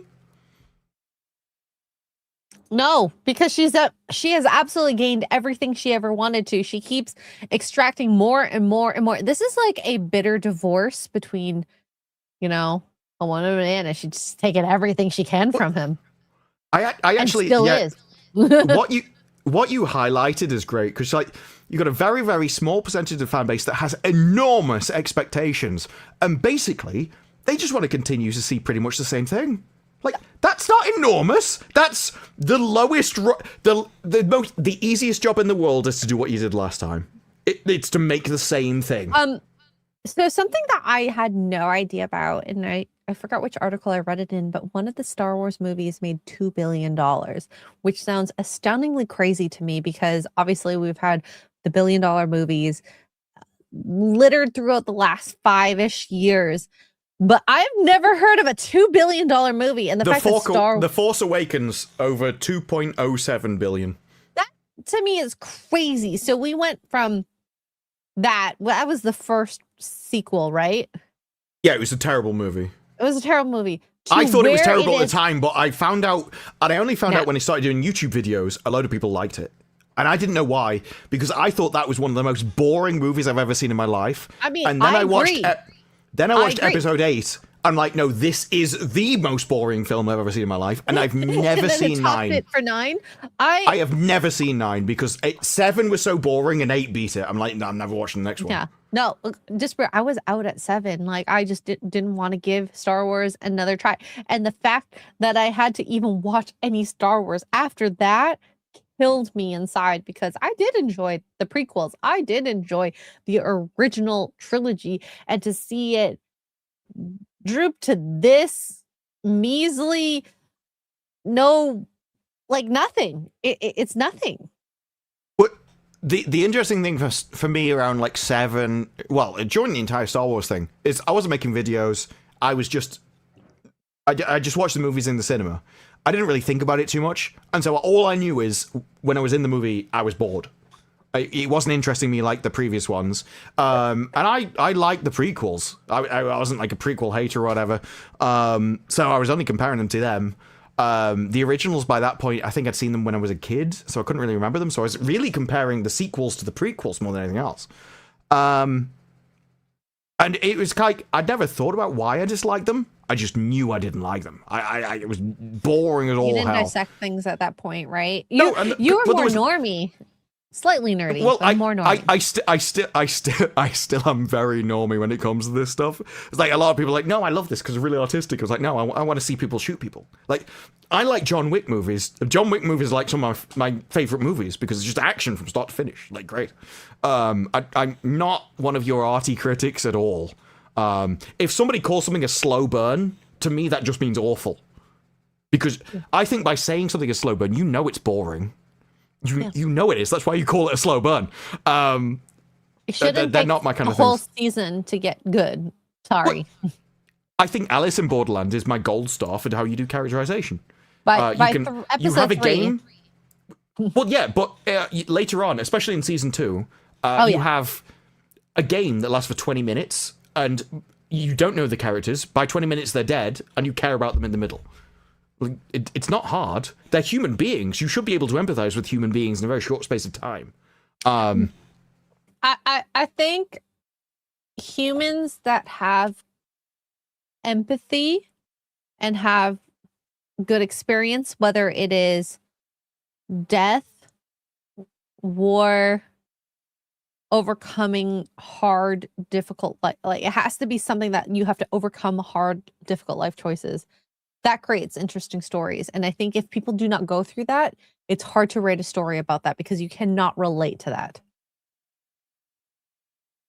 I think the relatability part is the key. Yeah. You have to have stories that you relate to. I don't know whether it doesn't have to be exact, but if you can relate to overcoming something difficult. I don't know that it needs to be difficult either. It's like there's a scene in Alice in Borderland where it's one of the psychological games, and it's like, well, she's about to die, so this woman teams up with, it's essentially a psychopath, but she shags him because he can keep her alive. I'm like, oh yeah, that's what you do. And the problem with modern entertainment is they ban that. Well, you can't have a woman use her body to get an advantage in life because that would be sexist. If that's what women do, though.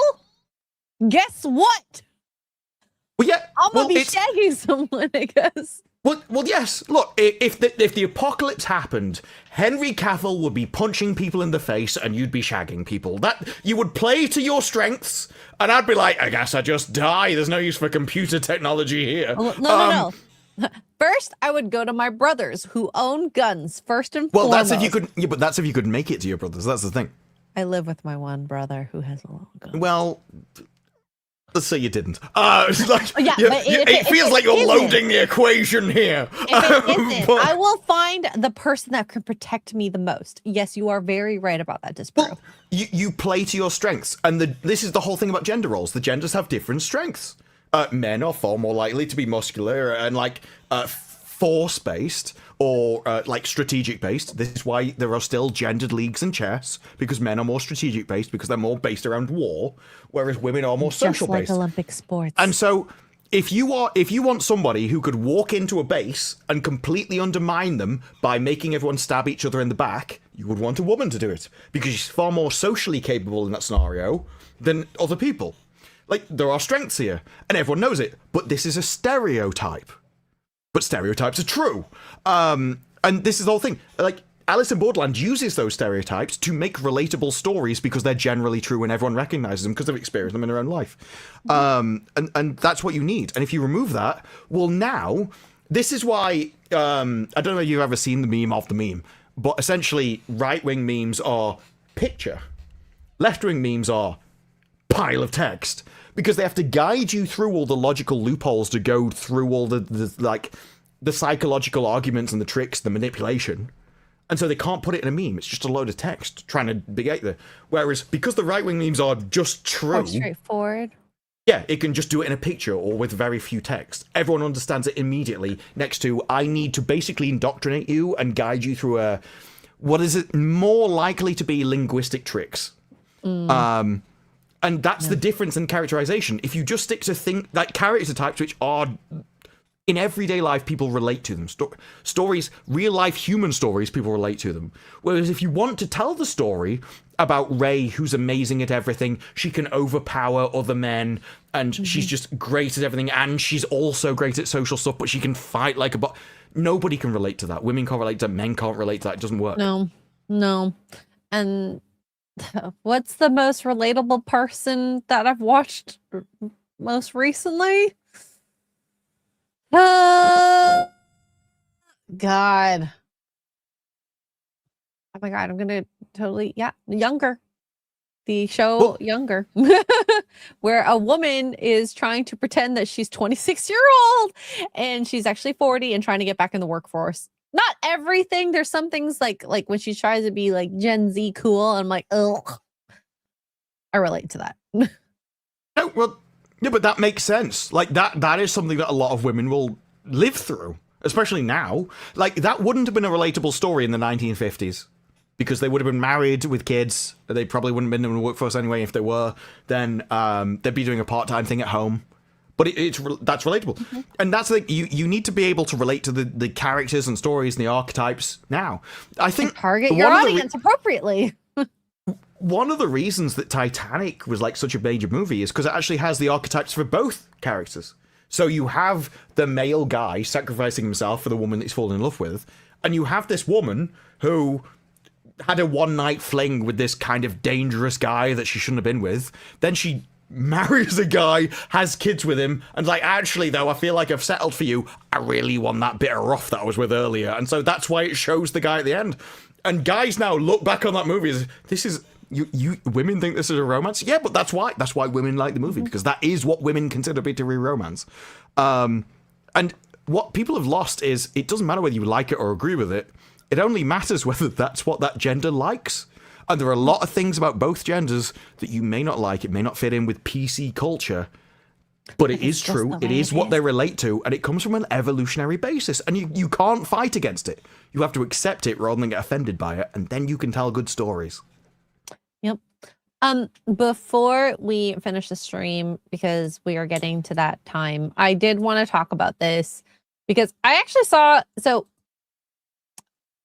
Lara Croft, Sophie Turner is going to play her, and this was the original image of her that was posted, and I don't think she necessarily looks horrid, horrible, whatever you want to say. Yes, I would agree. Lara Croft is supposed to have bigger boobs. There was this artist here, concept artist, Camelia Minkova, that I saw that gave her a different costume, and it kind of changed her look. And this is what I've heard a lot of people say. Women just want women to look ugly AF because they put they're her not in competition then. Yeah. Yeah. They put her in Intersexual this. competition is like one of the biggest destructions of entertainment. Yeah. Her body shape. And she actually got jacked up for the role, which I respect as well. Okay, so my before we go into the changes of it, I think that's probably about as good as you can make her look. As good as you can make her look. I agree, which is not who Lara Croft is before we get there. Yeah, but even with the original, they've desperately tried to make her look feminine. They have tried. Now, I do, and I know it's not in the original games, but I like it from the Tomb Raider movies, because I like the Tomb Raider movie. Well, I like the first Tomb Raider movie. The second, I was about to say. Yeah, the second one is meh, but I'm not against the movie. I think Angelina Jolie is basically perfect for Tomb Raider. She is probably the perfect Lara Croft. One thing she asked for that I really like is the center braid going all the way down. So it braids at the top and then goes all the way down. Because she wanted a mohawk, and she the closest I could get to a mohawk in the character is to do like a mohawk braid. And I think it looks great. I would have wanted that on this character. The thing is, on the left, she's sticking her hip out and she's leaning this way to desperately try and give herself the hourglass look. So she doesn't. She does not have that. Well, yeah, but she does on the right-hand side. But that's an illusion because of all the stuff. Yes. But the fact that they tried to do the illusion means that they know that the hourglass look is what the fans want. So that one is... women take photographs from the best angle. If there's a problem, they'll cover it with makeup. If they've got a wonky face, they'll take it coquettishly to balance their face out in angles. Women take all the photos to give themselves the best perfect look of all time. That's all this is. But they're trying to give her the hourglass look. They have padded her breasts. Because there's definite padding here. She is as flat as I may have more tits than she does. And she has no hips whatsoever. Yes, but the issue with the left-hand picture, it's not what they've desperately tried to make her look as Lara Croft as possible. It's about the best they can do. They chose the wrong actress. And this is the same thing with Red Sonja. Yeah. She said, I had supermodels. I had athletes coming to me. I had loads of people coming to me that absolutely fit the body type, and I didn't go with them because this woman can act. And none of them realize when you have a female character, the thing that matters with them is how they look. It's not how they act. Actually, with women, how they look and whether they embody the physical characteristic for the male gaze is the most important thing. And so they've done the best with the actress they can. But she's just the wrong actress. She can't be Lara Croft, basically. I think this is a great Lara Croft cosplay. On the right, if she went to a con, even the left, I think, is a great cosplay. No one would be upset. Like this is. Even I think this is a bit nitpicky that they didn't give her a V-neck because you're not showing anything more on the right than you are on the left. It's not. It's just she just said it's flat. It's more flattering for her body type.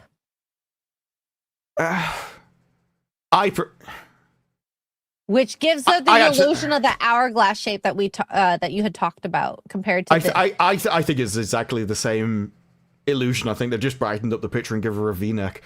It doesn't show anything else. I don't think it really changes. No, it doesn't show anything else. But it's where the straps sit and the color and the contrast. It gives an illusion that it's more hourglassy. I'm not saying it is because that's not. But I think dressing for your body type is important for a role like this. If you were to cosplay, I'm not saying this is what you should do for the out of the two, I think I prefer the one on the left. It's a case of I wouldn't critique the clothes, I'd critique the actress with that. Angelina Jolie just was her. The middle one, she's nothing to do. Like she's not even in the running, quite frankly. That's just not Lara Croft in any way, shape, or form. I don't even know why that even became a supposed Lara Croft. I've never seen the movie, and I never want to because that's just a random woman. So she is definitely an improvement on the middle one. But and the thing is, Angelina Jolie isn't some kind of one of a unique kind. She'll never be seen again in all of human history woman. There's loads of women that could do that. There's loads of women that are just hourglass shaped with breasts. It's not complicated. I mean, a lot of people have been saying they want Sydney Sweeney. I have the same issue with Sydney Sweeney and Sophie Turner. They're not action actresses. I cannot imagine them being in this role. Did Angelina Jolie do anything action-orientated before? Look, I don't think any of that matters so much as the fact that you have the body type. I think anyone can pretend to be an action hero. Like, because you're pretending, right? I guess with the right type of action scenes. Look, if people were fooled for over a decade that Gal Gadot can act, I think that says everything. Hotter than at that rate. Sophie Turner's not that hot. I'm saying that they should have got the next Angelina Jolie, and look, this isn't just there's thousands of them. There are millions of Angelina Jolies around the world. They may not be in Hollywood, but they exist. There's a lot of American-centric stuff that I don't agree with when it comes to body types or attractiveness. But there are loads of people that would have Angelina Jolie's body types that could do this role, and they're probably an unknown. But if they're unknown, they're cheap. So why are you complaining? And that's the thing. If we got a cheap person, you could save so much more money. Yeah. Look, when she was announced as Tomb Raider, everyone went no. And I think this has proved that it's no. And it is, a lot of it is her chest. A lot of it is just, she is a very straight up and down woman, which, look, some people are born one way and some people are born the others. I'm not having a go at her specifically, but for this role, no. You have to be Hourglass to be Tomb Raider, and you're not. I saw a lot of posts about Sofia Vergara as Tomb Raider. I don't know if she would be good, but her physique would be good for it, I think. No. No? Body-wise? No, I immediately saw her face and said no, and she even looks too old for it. I don't know how old she is. Some people She's 53! Haley Atwell as well. No. What about that chick that played X-23 or whatever? Haley Atwell is 43. You need someone in their 20s, really, for this role. What's the name of that chick in X-23? Wolverine? Oh, no, yes. Shoot, what's her name? You know. Yeah, Daphne Keane. Now, Daphne she has the body, Keane. she has the chest, she has the hourglass figure. And she's done action. At like least now, kid years. This is where it gets down to like the womanly stuff of, I don't know whether you can give her like the hair and things, but she has the body for it. You can. Yeah, you can give extensions and whatnot. You can. Well, and this thing, and Daphne Keane wants this kind of role because she was posting loads of thirst photos, and then it was immediately put into a movie where they covered her up. And it's like, when it comes to Daphne, I don't know how you hide those things. Like, that is like smuggling nuclear weapons into a country. I don't know how it's physically possible, but somehow they managed it. Okay. This is This is what? Okay, I was looking on Twitter. I'm just trying to make sure I don't post or show pictures that are bad. This is Daphne Keane. She got a booty. Well, her ass is not. Seen the her boob. ass is neither here nor there. Yeah, it's the Instagram photo of her in a bikini that is the main thing with her. I'm gonna find that eventually. But the first picture I saw with Daphne Keane was not. No, again, there's a load of. It's an Americanism. I see Americans do it all the time. Here it and is. they post someone with an attractive arse and they go, she's got no arse. And it's like, yeah, unless it's like some fat American woman, they're like, oh my god, it doesn't exist. There you go. I could see yours, Laura Croft. There are those aren't even her best photos. No, those but those are actually enough. really awful photos of her. It's telltale enough. If you just go on her Instagram photo, she posted a picture of her on a bikini on a beach. She has the body for Lara Croft. Yeah. That's the thing. Things like that. But they go, and I guarantee you, it's not the guys. Well, maybe the gay guys. It's probably the girls that's stopping it. Yeah, because they don't like him. So fire them. You don't need them. You do not need a certain percentage of checkboxes in your room. You don't need them. If it's Tomb Raider, every person working on that should be a straight dude. That's who your audience is. That's who should be making the movie. When you make Barbie, 100% female creation team or gay guys. That's what you should have. But And unfortunately, it is the way it is. It doesn't need to be. We can be better. You're using their words against them. Okay, Well, so this is Instagram. I'll show y'all. Go ahead. Well, we thirst trap. Well, look, if it's acceptable for Instagram, it should be acceptable for anything else. Well, yeah, unlike Twitter. No, there's a beach photo of her that Nice. is like...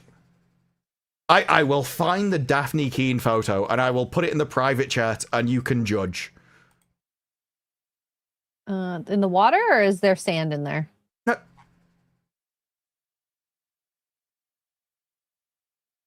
I don't know I'm which photo amazed you're I can't- talking about.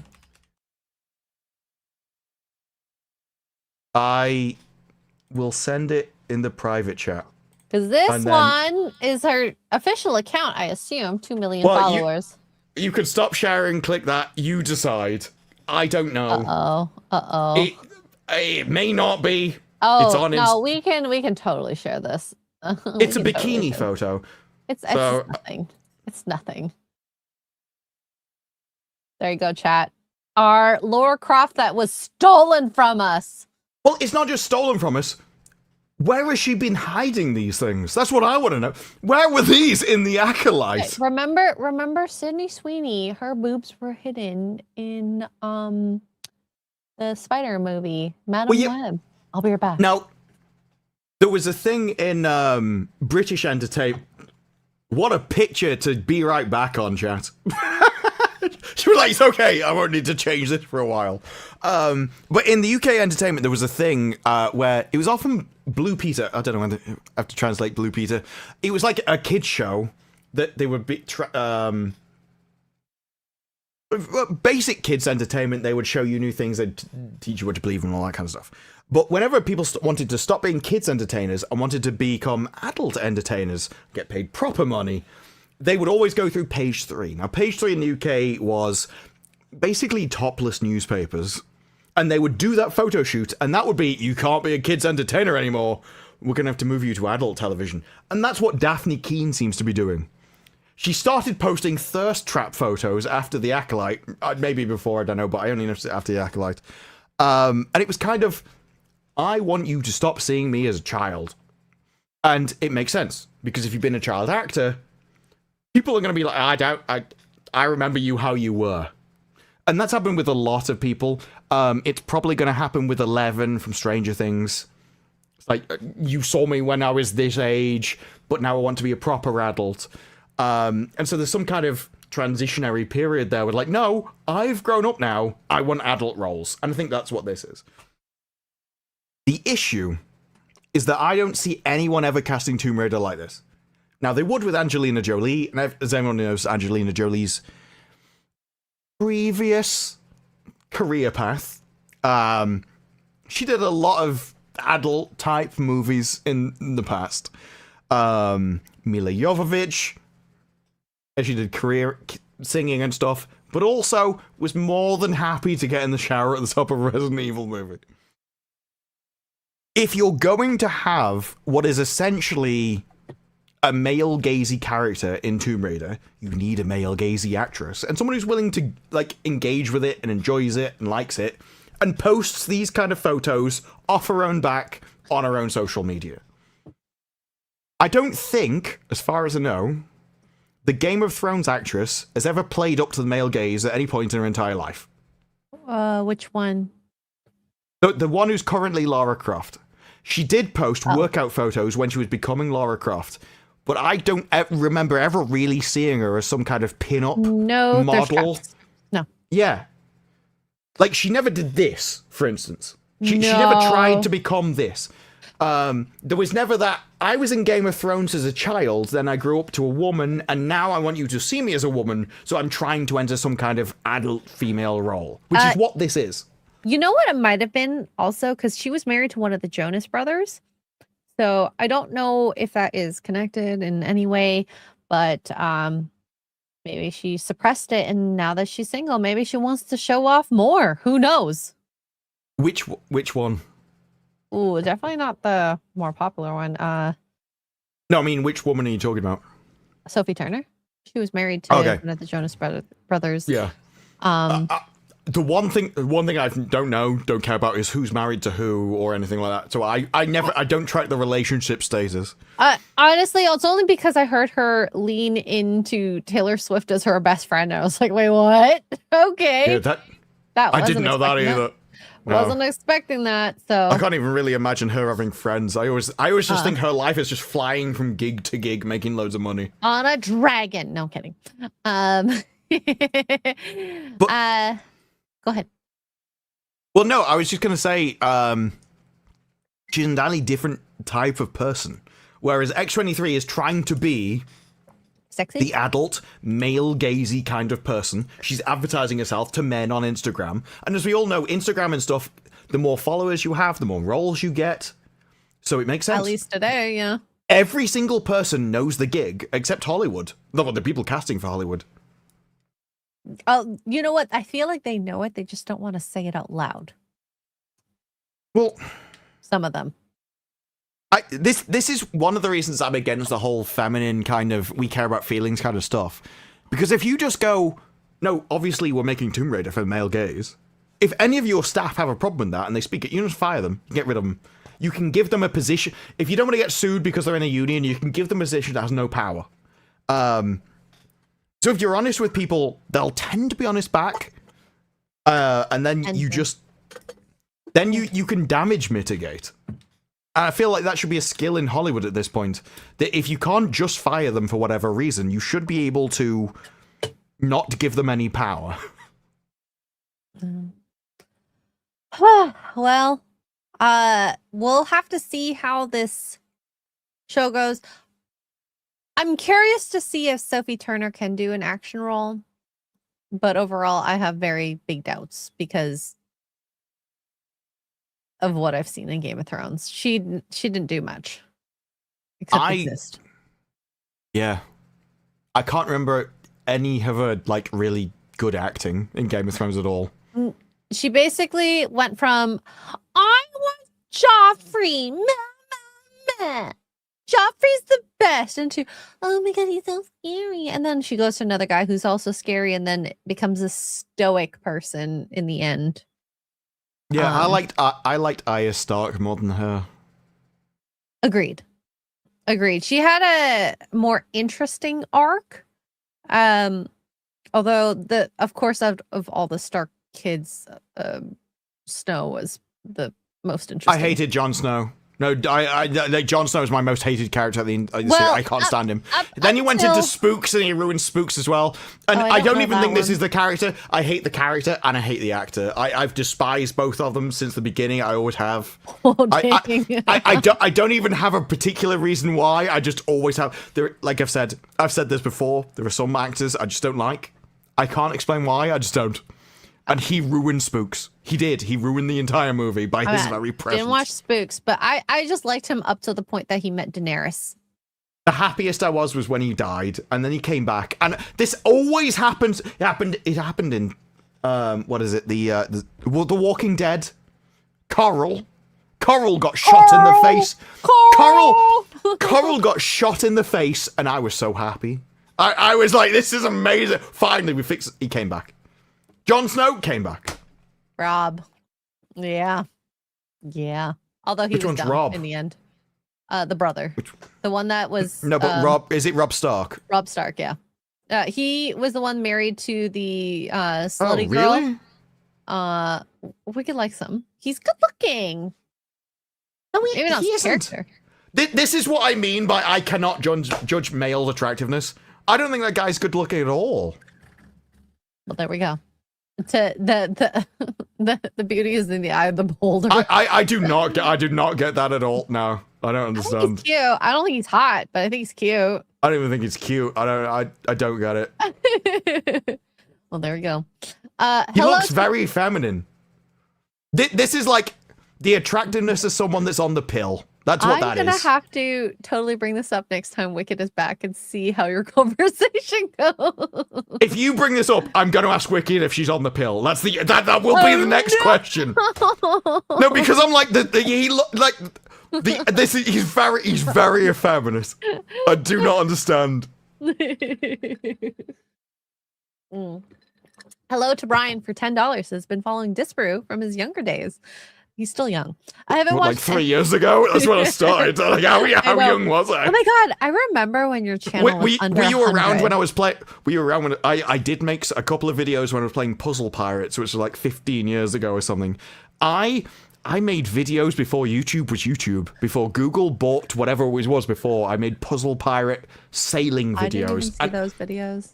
I can't find them. They're not. It's not my channel. It was a random channel. I can't find them. I don't know. Oh, interesting. Well, Those were my first videos, though. Those were my younger days. Young Sparrow says hurts. Mm-hmm. I haven't watched any of the direct shows or movies from the past 5 years. The commentary from you all is fantastic entertainment. Cheers. Cheers to you, Look, Brian. As much as I may pretend to complain, the reviews are my favorite thing. I always have a lot of fun. Honestly, I quite enjoy watching people complain about a show. Like, I enjoy falling asleep to Mahler's videos sometimes still. He's such a soothing voice. Not as his reviews, as like I don't know what, and then this happened. Oh, Like, no. whoa. As you know how like there's British and then there's British, you know? Yeah. Well, Yeah.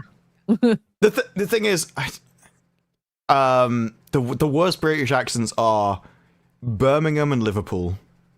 Which one's as? Neither of those. Oh. I think well, I think he's around like Yorkshire kind of area. I don't really know. I don't know either. But can we just all have Platoon's accent? He has like Well, no, Platoon has the benefit of not really having a regional accent. He has the RP, received pronunciation accent. He has the Oxford English posh accent. The very, very, very, very posh accent. He had the one where so before class used to be delineated by what you would have. But then there became a certain standard where everyone had like spices and butter and that kind of stuff. So they equalized everything. Well, no. So then all the posh people, they went to finishing school, and that's where they learned to use their cutlery incorrectly and gave them the accent. So now anywhere in the country, if you're posh enough, you can have Little Platoon's accent. Oh, there you go. You just got to be posh. I'm not posh enough. Whereas mine also isn't a regional accent, but mine is the it's the casual RP. So mine is the common RP. It's it's like lower middle class. Whereas he is the Upper. posh. He is very, very posh. You know, your accent is still more pleasant to listen to than Az's rants. Love you, Az, but I could not listen to you to bed. Look, Az's accent is infinitely better than Dave from Birmingham or Liverpool, which I can't do Liverpool. Imagine a YouTuber with those accents. I'm sure there's a Brummy YouTuber somewhere. Somewhere. Find them for me, chat. Jason Webster, 5 Australian. I stopped watching Star Wars, Star Trek, and MCU a few years back. All that estrogen would have been bad for my testicles. Okay. Imagine being Alex Kurtzman. Like, just Alex Kurtzman read this script and thought it was good. That's what always gets me with this stuff. Out. Like, he has the power to have changed all of this. Every single thing that's in this, he could have changed. But he didn't. This is a top quality show. He didn't. Jason Webster, 5 Australian, says upcoming K-drama thrillers, The Art of Sarah, beginning on Netflix February 13th, and Bloody Flower beginning February 4th on Disney Plus. Both look great. Okay. Did you get that? I've not really watched any K-drama on Disney Plus. I have not either. I know my It's dad not- did. Wait, well, it's not something I think of to watch K-dramas. I know they picked up some, but I've not seen any. Interesting. Upcoming crime thriller. I'm working on My Hero Academia, so just working my thing. Well, that was a choice. I either had My Hero Academia or Demon Hunter, whatever it is, Slayer. My Hero Academia Slayer. Yeah, well, it was a choice between that or Demon Slayer, so I chose Demon. I decided to give that a second run. Demon Slayer, I think, is more culturally relevant than My Hero Academia. I would say that. I don't really watch, like, anime is what I watch before I go to bed for fun. Okay, then you don't care. I don't find it, whatever you want. well, yeah, I don't find it particularly relevant to things we talk about. I use it more as like a reset of like, this is just good stories. This is how things should be. And then you can compare it to things as like the contrast. Oh my gosh. If you watched My Hero Academia, it's kind of interesting in the sense of this is a show about a school that's teaching you how to be a hero. And it's interesting the lessons that they teach and the tests that they do. And then you compare it to Starfleet. Well, and it's sad. That's the thing. A lot of people had problems with the teasers for Doomsday, whereas I thought they were really good. And it's because I value like the themes of things. And so I completely understand that in those it were incredibly shallow, but it was like 90 seconds. But you still had things like fatherhood. You had the importance of religion, faith, of something greater than yourself, of fighting for your family. You should die standing on your feet rather than on your knees. There was all these kind of themes in just a couple of minutes. Like, so you know the themes, you know the important things you should be telling stories about. You know the themes that anime tells stories about. Will you put it in a 90-minute movie, though? That's the problem. And I don't think that,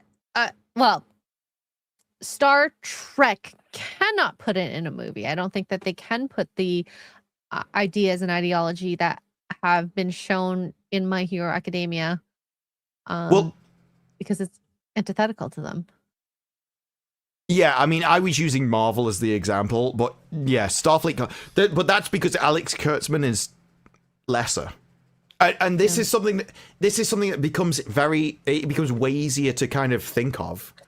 The moment you get rid of the idea that everyone's equal, which is nonsense, if you spend any time thinking about it, you know everyone's not equal. You can walk down the street and be like, no, I'm better than you. And the moment you think that, everything else gets destroyed. The moment you get rid of that, things like hierarchy of importance of values becomes obvious that something must be better than something else. And that's what you need to get back to. Like, heroes are the best of people. Yeah. So it's something that you should be able to relate to, but it doesn't need to be something that you are. So Star Trek had a deaf person, but you don't need deaf people in movies because you can have better people than deaf people. Like, you can have better people than disabled people. You can have better people than your average mathematician. You can have geniuses. And you essentially exclude everyone, but at the same time, everyone can relate to those people because everyone wants to be the best person that they can be. Yep.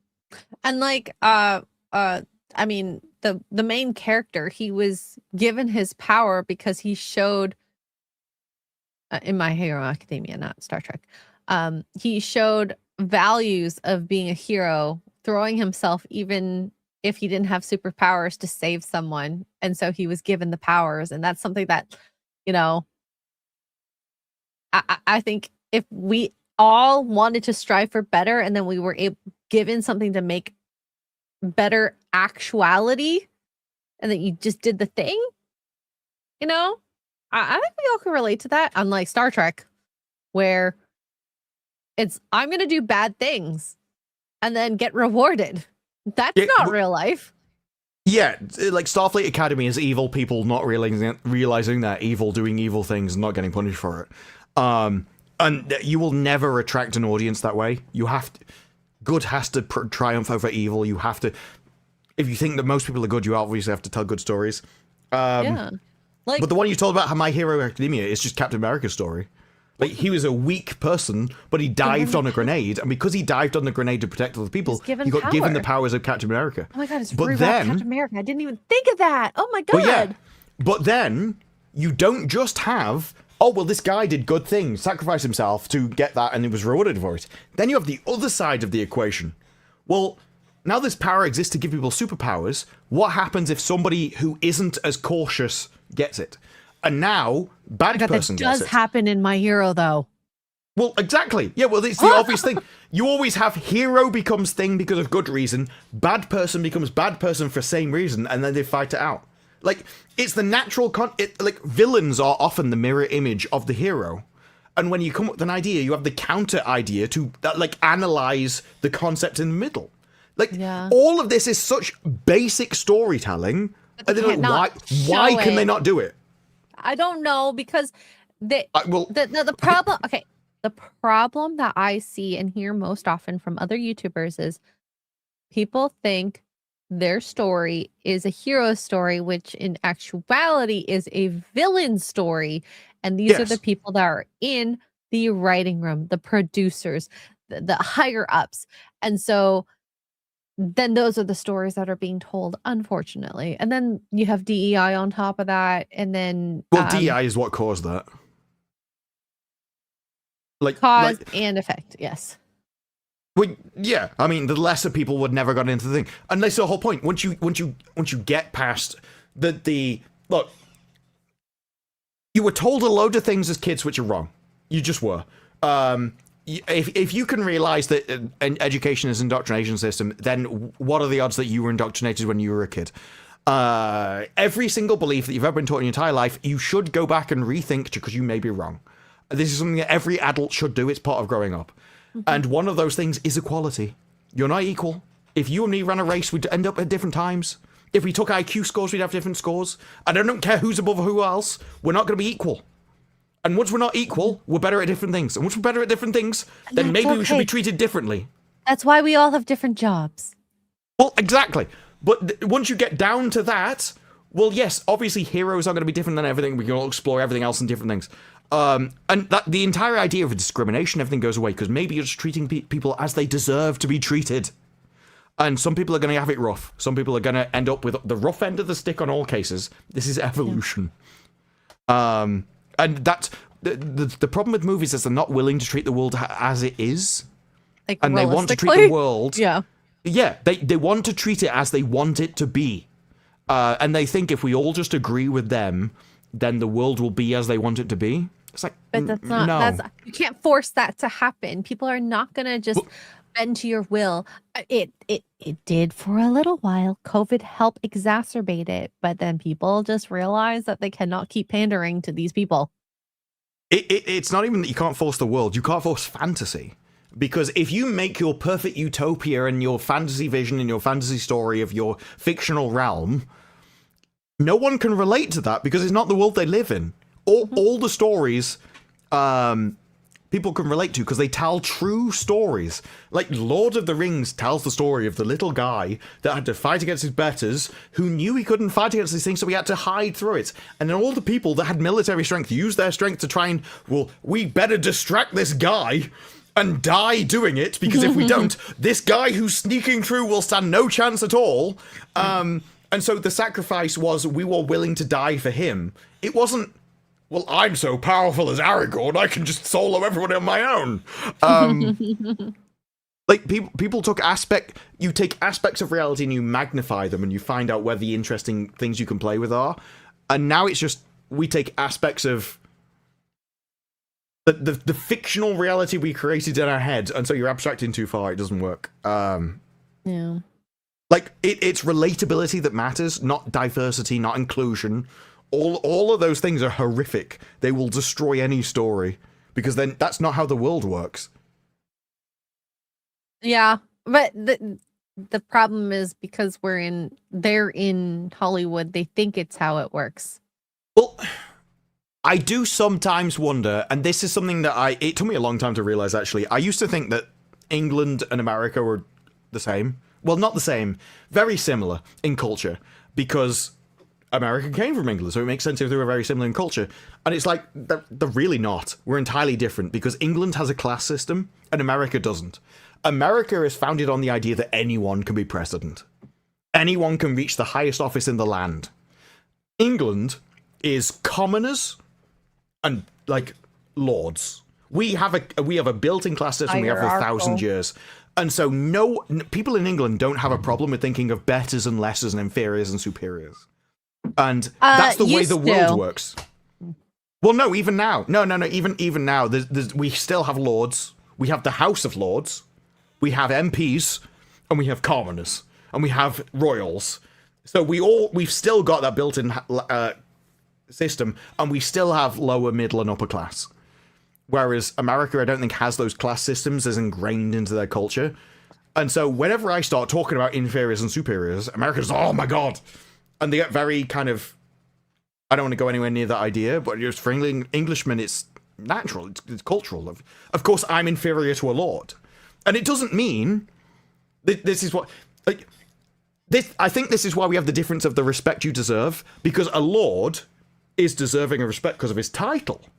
But if he's being a stupid idiot, then I go, I will give you the respect you deserve, as in, I will pay your title the respect it deserves, but you as a person are an idiot. That's why we have Prince Harry.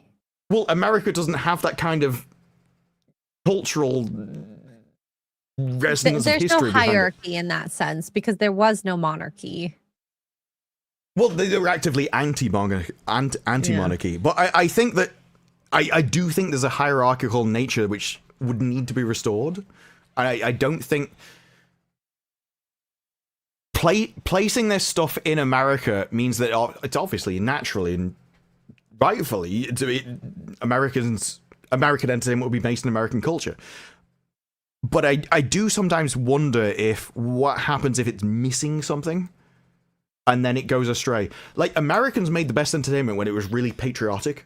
So SG-1, if you watch SG-1, it's like really pro-American. It's the American military going out into the universe for America. And there's all this stuff about, like, the Russians are getting involved and stuff. It's like, no, but we're doing this because we're America. And Americans made the best entertainment. It was pro-America. They were for America. And the moment America decided to hate America, and Hollywood decided to hate America, all their entertainment went down the pan. The respect of what came before was lost. And this is where we're at now. It's happened in Canada too. So, well, every country started to hate itself for different reasons. I think it's more though that America kind of founded itself on its own ideas, and so if you deconstruct those ideas, there's nothing left. And so they need the patriotism. Because that means that we're doing a good thing. We're going out into the world. America is the English Empire at its peak. Like, it's the world is the American Empire now. And so you have to like yourself. Because if you don't like yourself, you're ruling the world. And so, like, you're doing, if you don't like yourself, what are you doing, you know? It's like you have nothing else except the fact that you are the moral good in the world. And I think they have to believe that. And like, this entire idea that you don't need some kind of cultural force and cultural imposition is really bad. You essentially need something from the top down to enforce the cultural positivity. You need the government to be like, no, actually, we do like ourselves. We do think we're doing good guys in the world. We do think what we're doing is good. Because then that can be put forward in all your entertainment and everything else. The problem comes when Hollywood is against the government and then you're disagreeing with each other, because now, why are you here? If America doesn't agree with the idea that America should exist, how can it make entertainment about America? Well, prior to Trump, because we'll use that as an example, both were in line about everything, and this is where we're getting the opposition now because of who is in power. And then what happens after who is in power is out of power is going to be quite interesting, because whoever comes in next, whatever side it may be, is it going to be clashing heads? Is it going to be in line step again? That'll be interesting. You know, I'm very, very curious on that, but I think we just have to see what ends up happening with the government. As a bystander, I remember in school, we learned that America's like the melting pot cultures just mix in together, and Canada is a mosaic, and we're supposed to have and accept all cultures. And so it was kind of crazy to see where America is at now. Clearly. If you go back through history, you'll find out America isn't really a melting pot. It's a very modern idea. It was a leftist idea that came in to destroy the nations, basically. Well, It's the same thing happened in the UK. All I can say is just that's what I learned in school. You know, that was a long time ago. Well, like I say, every single thing you were taught in school, go away, do your own research, check if it's true. Probably isn't. Was it the a amount of melting times, pot chat? Look, the amount of times I find people and they just repeat a saying, and I always think, have you ever thought about the saying ever since you've heard it? Power corrupts, but absolute power corrupts absolutely. I mean, I haven't. Have you ever thought about that, or have you just like school. accepted it because someone said it once? I didn't think about it since school, but it's kind of that's what. No, so the reason why it happens evolutionary. You have parents, you have kids. The parents tell kids not to jump off a cliff. All the kids that didn't listen jumped off a cliff, they died. All the kids that listened didn't. They passed on their genes. So kids are genetically designed to just obey their adults, taking everything they say as if it's gospel and never thinking about it again. What if the people lie to you, though? What if the authority figure lies to you as a child? You'll never think about it again. You know, I don't know. There are some truths, there are some lies, I'm sure. But at least on the political standing of what I had learned on that aspect culturally, strived very far from it 20 years later. But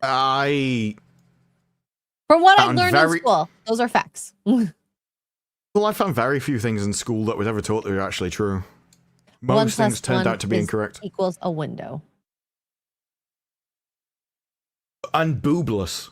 I can type boobless on a calculator and turn it upside down. And boobies. So learn something. Oh, yes. Maths. Not math. You're also wrong about that, America. Maths. You don't just do one sum, you do multiple sums. Oh, there we go. Jesus Davila has gifted a membership. Thank you so much. And Mars Monkey Max has with $5 says this is an extremely fun show. I love all you guys. Thank you for a great birth. Happy birthday, Mars. I'm so sorry that you had to listen to us maths it up. It's like, yeah, I'd have loved it more than like a maths joke. Okay, we're not going to watch the trailer, but can we just end off in this? Because I really do like this one video.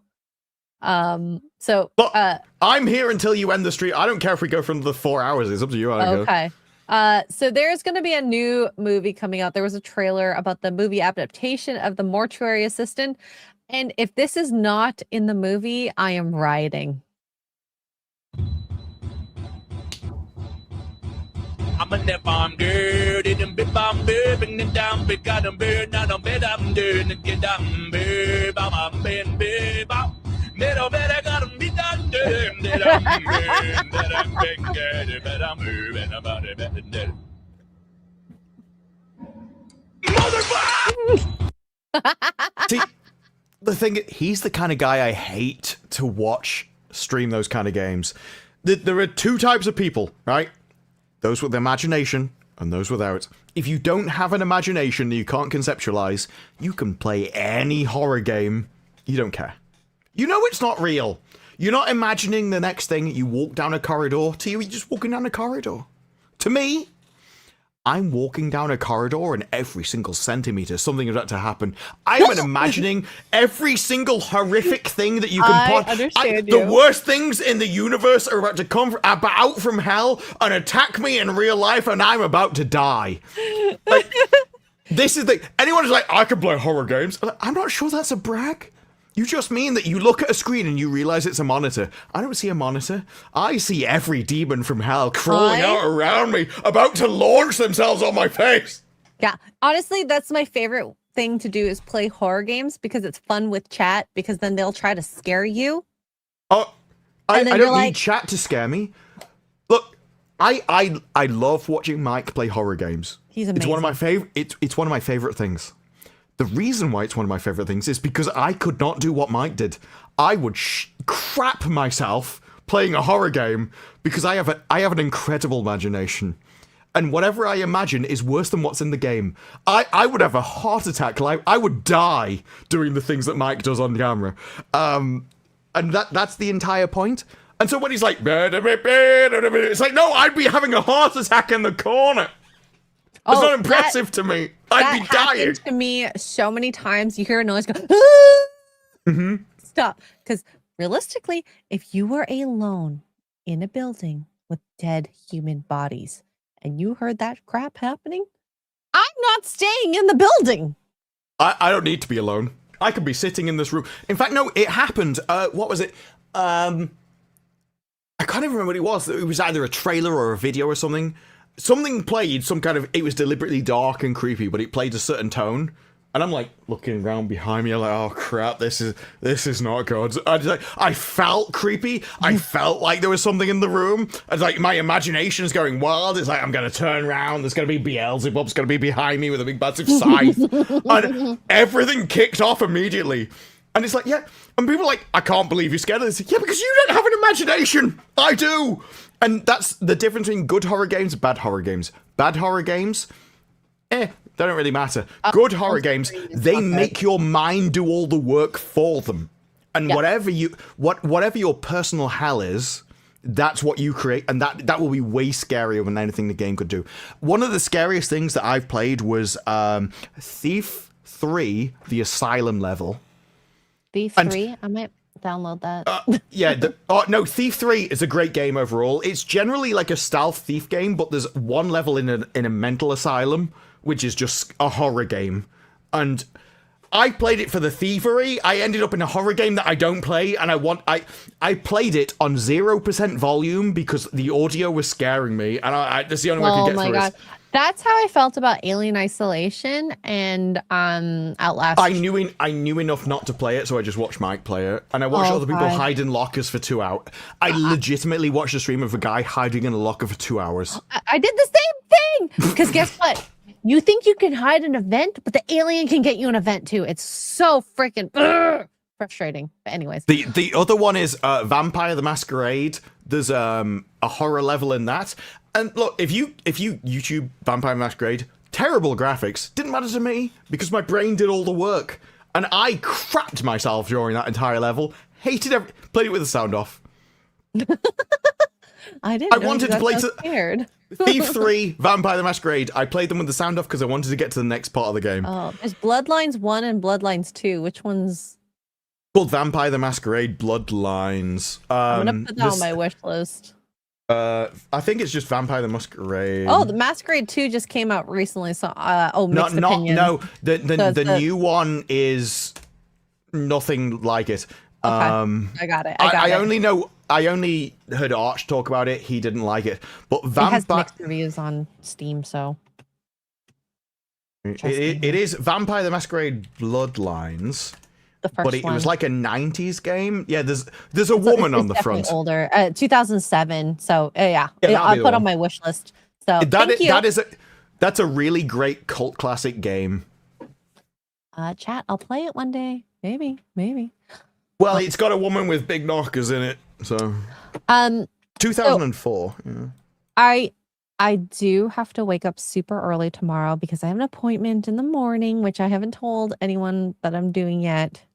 I was going to say, you were like, oh, it's going to be a really long one. It might be a really long one.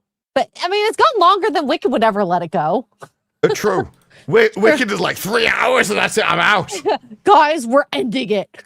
But before that, John Wayne for $10 says, just ask yourself why multiculturalism is only pushed on majority white countries. Meanwhile, these same people will have no problems with monoculture ethno-states for every other race and ethnicity. Yep. If you don't like the way America's run, go back to your country is all I got to say. Mm-hmm. England is a very specific culture for very specific people. We've been like that for multiple thousands of years. It shouldn't change. Yep. So Disparate, what is coming up for you over the next few days? I have recorded a review of Starfleet Academy. I just need to edit it to be out tomorrow.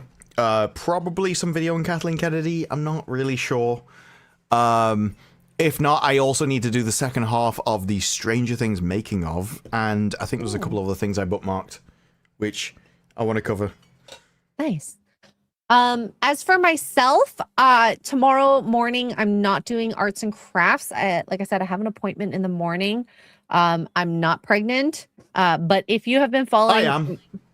Oh, good. Congratulations. Are you? Yeah, 9 months. Someone's gonna kick me in the balls. Are you chest feeder? Well, hopefully.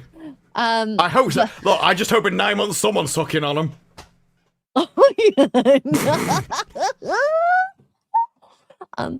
I was gonna say, if you follow my content, you'll have an idea of what's going on. But you know, whatever, it's fine. Which Desperew is a chest feeder. It's all good. Congrats. Congrats, boo. Maybe I was born in the wrong body after all. I have Sunday Funday. We're playing Mimesis or some. I forgot how to pronounce it. Mimesis. And then Forbidden Frontier at 5:30 p.m. Eastern, not 6:30. So it is an hour earlier because of the Knights of the Seven Kingdoms stream that Gary is doing. And then probably Monday or Tuesday, I will tell you what's going on in my life. And then, like I said, not pregnant. Otherwise, me drinking would have been a very bad idea. Desperate can have a drunk baby. It's fine. All good. You've gone through this entire thing not drinking. I feel ashamed. But thank you guys so much. Thank you for being here. Thank you for the super chats, hitting our drink goals. We missed Wicked, and yeah, we'll see you guys next time. Bye. I'll see ya. No, I'm not leaving the studio. God damn it! I'm recording.